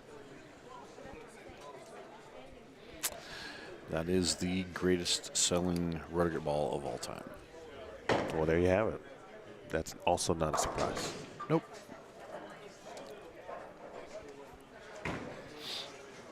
I will say this about, and this is true to a degree of every brand at some level, at some point. But it does seem like Roto Grip, you guys have done a great job with packing high performance pieces in many cases into low to mid level pricing. And that's always Like kind of been hustles. Yep, the technical, you know, it's one of those things that Bill used to get frustrated about. He's like, why the hell do we make those balls so good to that low end? But again, it was purely accidental. And Hank and I, because Hank was brand manager before I slid in that spot, and yeah, it just kind of happened that way. But giving Hank props, whenever Storm acquired, Bill and Barb bought Rotor Grip in actually 1997, and so it's one of those things that technology and making it different than Storm. You know, Storm is always innovation and always pushing the envelope and doing this and doing that, but Rotor Grip the focus was because it dates all the way back to Vinny Tito, the founder and creator of Rotor-Grip from back in the day, from the originator. You know, his thing, he was always a forward thinking as far as technology, and that's something we could probably spin into. We can ramble on maybe about tomorrow, but anyway, that's always been kind of a focus. And hey, let's create the variety. Let's create and again, as what I've done in sliding that spot is versatility and creating options top to bottom and side to side in the product lines. So that's always been my goal, and that will continue to be my goal as we move forward. But yeah, I've got some other good stories about old school rotor balls that most people don't know. Obviously, the old guys. I get those guys who are like, hey, you're the rotor grip guy, right? He goes, I've had a rotor grip ball since before you were born. I'm like, you probably did. Because I was born in the late mid-70s, so that's a thing. But anyway, let's. How do you want to do this? You want to spin off for a minute and then, because they're still tabulating scores and Desperados, or you want to keep this whole big roll? Let's kind of keep it rolling for Okay. maybe another 5-10 minutes. All right. I just wanted to throw out the pattern details again, just to kind of recap what the players have been bowling on in case anyone has missed that during our 8 squads. 42 feet in length, 34.5 mils, using curve oil. You see the ratios 1.67 to the left, 1.83 on the right. So just to reiterate that.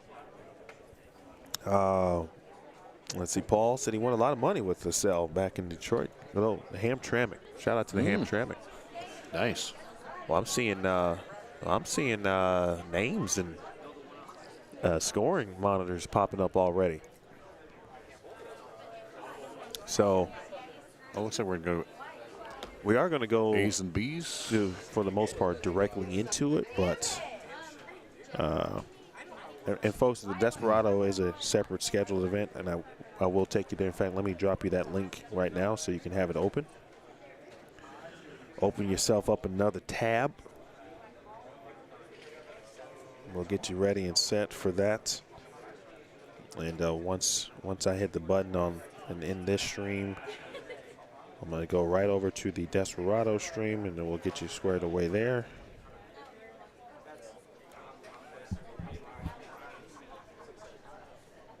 I was going to kind of throw up the overall standings, but of course they're not updated, so I don't want to give anyone any false impressions or the wrong impressions. They would simply be what it was entering the squad. And that was Dylan Taylor who entered the squad, at -7, and he was the number entering.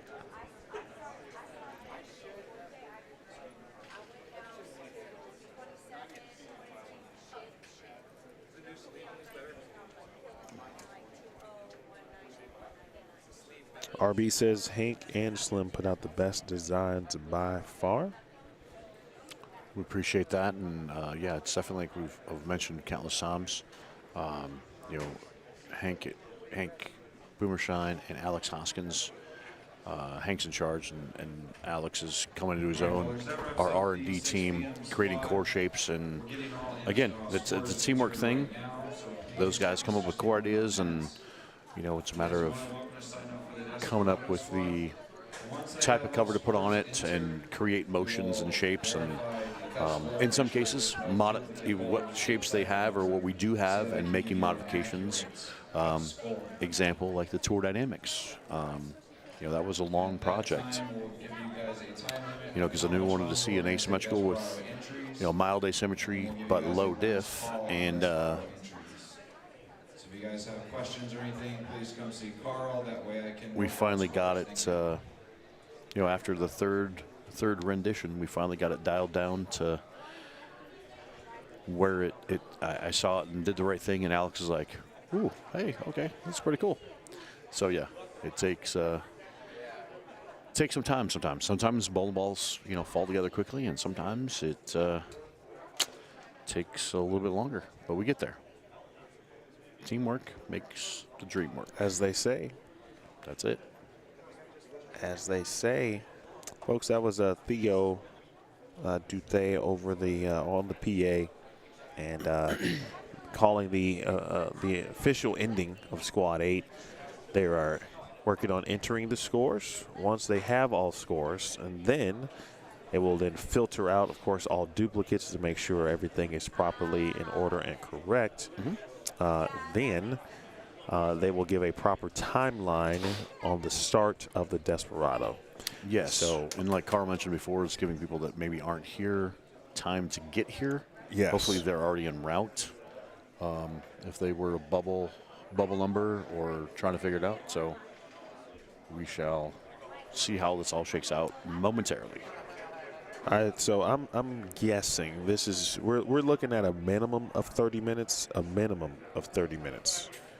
and I would say probably a max to 45 minutes, but I think a minimum of 30 minutes is when the Desperado squad probably gets on the lanes.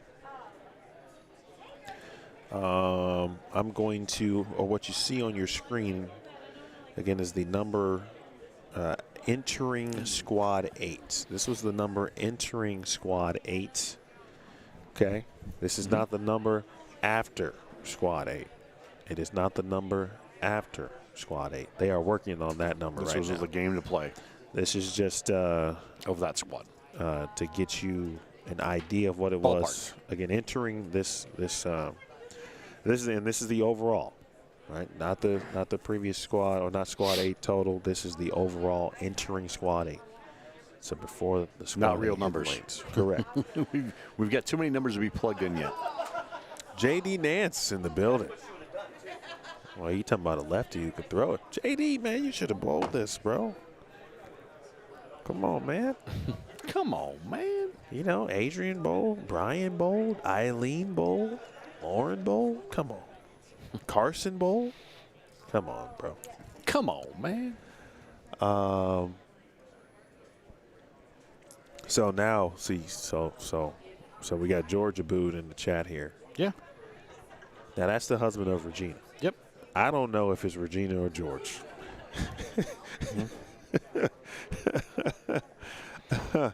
I'm guessing it's George because it's his own name. Okay. And he said, "Hello, gentlemen. Hype solid.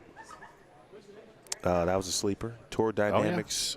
Wow," he says. Yep. Super sleeper.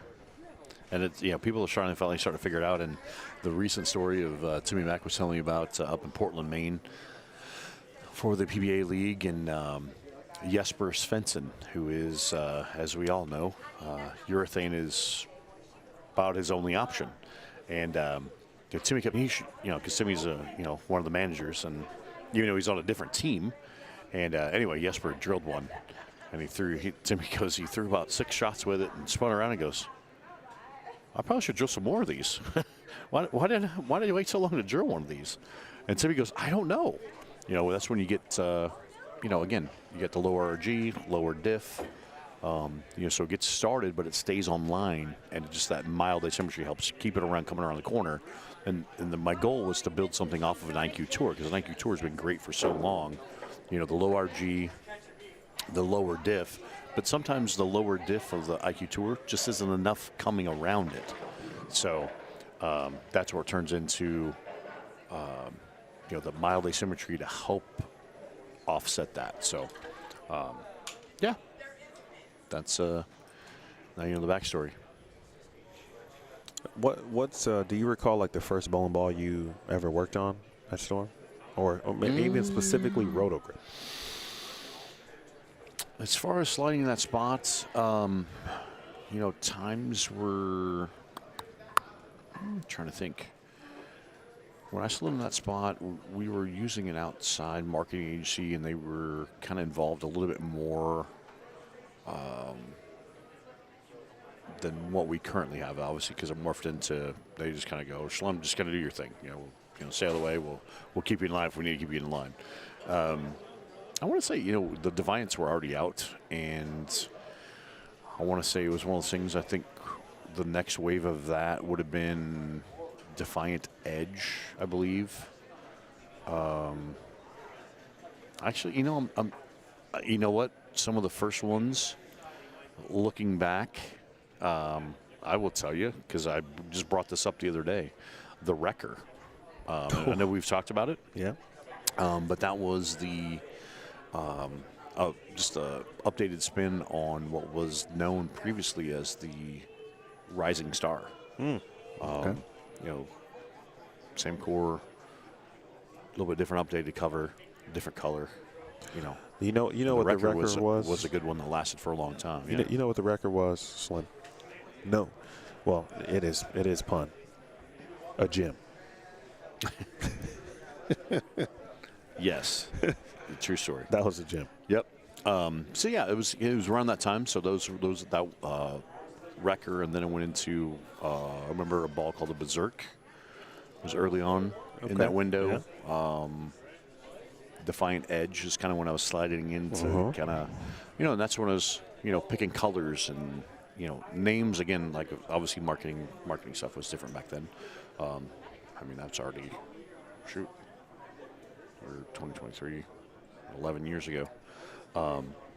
Yeah, so that's the fun part with colors and seeing some of the stuff. And a prime example of our retired president, Dave Sims, came up with a hustle camo, just over a year ago. And he looked at it.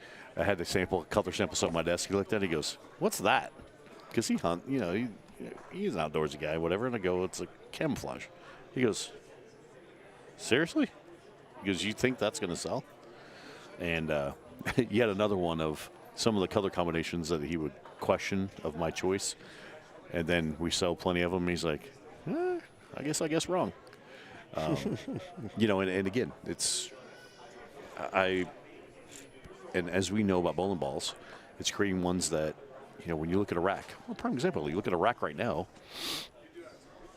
I can see and pull out stuff that, like, oh, there's a Magic Gem over there because that's a new one. You can tell by the colors. That's a X3 right there in front of us because you can tell by the colors. You have to make identifiers, make them, because sometimes people don't remember the name, but they're like, oh, remember that? That's like a pink and orange and black ball. Right. And they're going to go, oh, Magic Gem. So that's kind of how my brain works on some stuff. So when AJ just said OG Idol. Oh, yeah, that was a good one. I actually have, unfortunately, the one that Chris Prather won 100,000 with on the PBA Tour. He autographed, and it was sitting on my desk, and it cracked. So I'm just waiting to see how far it's gonna bust open, because now Corbett Austin, for those of you who remember, maybe the call of. I'll give you another one. You were asking me about memorable moments, and I mentioned Pete's U.S. Opens. Sure. Let's give you a quick story here. Strike to claim it. Strike to claim it turned into a GIF and holding, and who do you think you are? I am. Yep. That ball, the Frantic. The Frantic, that's right. Did not touch the lane that week. I heard that story. Jim Callahan, Dale Ballard were there also helping rep. And Pete was using a Marvel Pearl. And I remember this vividly. And there's another piece of the story. But I'm like, man, it's just not seeing the lane the right way. So Pete's finishing the match. I go booking for the locker room. And, again, I'm not fast. Never claimed to be fast. My fluffiness floated from the low end of the TV pair there at Carolier down the steps to the locker room and back. And Dell and Jim kind of looked at me, and I hand the ball to Pete. I said, give me a shot on the right lane. Throws a shot, turns around, and he goes, that's good. Dell and Jim were like, what the hell is that? Because, again, Pete never threw it in competition. And he got 2 shots, and then he threw it. He threw the Marvel Pearl again. Great ball. Fagan, obviously was coming over, and he goes, yeah, I'm going to use the Frantic. I'm like, okay, cool. And Dell and Jim were just looking at me going, what is going on right now? Like, they had no clue, but it was just one of those things that Pete and I had kind of built that rapport, and Pete trusted me. And, again, I just needed him to see it do a certain thing. And it was like I said, he threw the one shot, and he's like, okay, that's good. Like, he'd used the other ball for the couple games prior. One shot, and boom. And then it got to that spot where he needed that hit in the 10th, and I'm looking at the sky going, please just let this one be.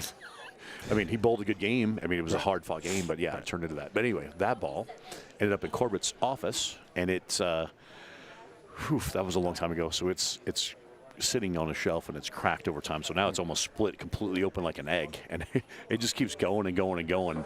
Like the thumb's like this big now. It's almost like 3 inches, just because it's popped over time. Gotcha. And it's sad because it's it's a collector's item. And You got that right. but yeah, no, it's just You need to be at the museum. well, we got plenty. God rest his soul. There's plenty of stuff going on in Yeah, the I museum know. and I know he was more to working on that. add. But anyway, it's moments like that that I think that that are really cool to be a part of. And when you see that highlight, it still gives me chills. When it's needs a strike to claim it. And it's like that actually happened. I was fortunate enough to be a part of that. And again, I'm not taking credit for anything. I'm just in the fact of I ran, got the ball. Because again, I always, in the way I still tell it to this day, the bowler still has to throw it. All I can do is give you a suggestion. And if it works, great. I can't say that it's always going to be the right answer. And, you still have to execute the shot and do the right things. So I hear some clacking Oh, that's a good sign. on the microphone. Click, clack, click, clack. Maybe. Maybe that was just All right, everybody. We have the official cut score. All right. After 8 squads. First place, just so that you know, the leader, Carson Opella, with a plus 206. And your official cut score for the last spot is Kyle Abbas at even. Okay. Yes, we had 2 bowlers that were duplicates inside the cut line, Brett Wolf and Ari Wilson. So that moves Michael Haugen and Kyle Abbas inside the cut line. If you made the finals for tomorrow, roll call will be at 8:30 a.m. Finals will start promptly at 9 a.m. All right, let me throw that on the screen real quick. The Desperado. Go ahead and come see Carl. He'll get you signed up. Bring him your $100. We'll get your lane assigned. We're gonna give it till 9:30 to take entries. At 9:30, we will announce the last call and cut off entries for the Desperado. Give us just a few minutes. We will work on the pots and the brackets. Once we get the Desperado formed, I'm more than happy to start paying out pots and brackets. Thank you. All right, folks, so you heard. Once the Desperado I think you heard. formed, I'm more than happy to start working on paying out brackets and pots. Thank you. So the number is it's actually 40. It's technically, or not technically, on your screen is Kyle Abbas, who is 46. And you may say, well, what does that mean, Emil? Why is that? It is because there are 2 duplicate numbers inside of the top 44. I believe it was Ari was one, and I forgot who else. I forgot the other name, but yes, Ari was a double, so that bumped Haugen in and made Kyle Abbas at even par. Even par. The number to qualify after 8 squads. And we are now awaiting the rest of the Desperado signups. My man Josh Williams shot 1198 twice. Wow. What do you think the odds of that happen? And I I'm don't not know. an odds maker. I'm not a bettor. That's crazy. And Wow. then it turns to the fact of not once but twice he is 2 pins short. That's wow. So even, folks, is the number from for advancement. Again, from main event qualifying. That does not include, of course, the Desperado. True story. Yeah, straw. Had to get that in there. Sorry. Juan, Juan, you've been right, man. You've been right. Well, now that we know that, I believe Theo said, shoot, I missed that time. I still think I think they were cutting off entries, so to speak, around 9:30. And Okay. So, like 14 minutes? And then maybe not too long after that, they would be out on the lane. So I'm thinking still, we got about, I'm thinking at least a half hour before we get things going. So your number for main event qualifying is even. After 8 squads of qualifying, even got you to the cashers round tomorrow. We got plenty, well, not plenty of bowling, just 2 games, but we got a couple more individuals to add. We won't know how many players will advance from the Desperado until that entry count is final. True story. It is a separate cut ratio. It's 1 in 8 for the Desperado, the 2-game sprint on the burn. But right now, we know that even gets you into tomorrow if you bowl at least one of the squads through the 8 here at the inaugural Agent Ong Open. So having said that, we will take that break. Hop on over to the Desperado squad link. I did drop that in the chat. I'll scroll up and redrop it for you just in case you may have missed that. And then give us a few minutes. For those of you who are going to hang out and stay up with us, we appreciate you.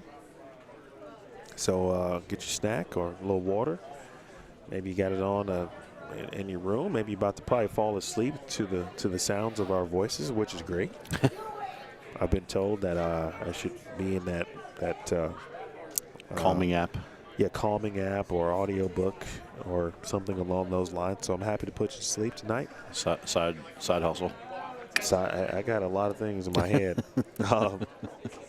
So anyway, give us a little minute, and then we'll be back with you. We can continue on with some of the bowling ball talk as well. I appreciate Slim for being here and sharing some of these cool moments and his insight and info, certainly, and not only with just roto grip, but bowling in general. I know I love that stuff. I know typically viewers enjoy that type of stuff as well. So maybe we'll have a little bit more of that depending on what time this Desperado will begin. But head Don't on worry, over there's there. tomorrow too. That's true. But you know it gets real tomorrow. Yes, sir. It gets real tomorrow. So we will. You're right, Regina. It's only 9 p.m. It feels so much later. Thanks for that reminder. It feels so much later. All right, folks. I want to thank our sponsors here: Team Agent Ong, My Home Group, Brightside Catering, Mark Powell, Travel 24/7, and WeSpeakWifi.com. Looks like Hope Gramley might be bowling a Desperado. Mm-hmm. Unwind Wellness Redefined, and of course Create Proof Print as well. Big thanks to Bowling Dynamics. Shout out to Dave Cipriano, East Valley Fans and Blinds, Burke Brothers, I Am Bowling, Ramsey Auto Center, and Angela Siebert, a wonderful swim instructor. All of our sponsors here are great. Thank you to Bowlero, Kyrene. We got 2 games left. Desperado. I'm hearing a microphone, which is typically a good sign. So we will see you in a little bit. Again, open that tab with the Desperado event, and we'll see you there in just a few minutes. For Roto Slim, Chris Schlemmer, Carl Ong, and Kathy Ong, the creators of the Agent Ong Open. My name is Emil Williams Jr. Desperado next, right here on Bowlstream TV.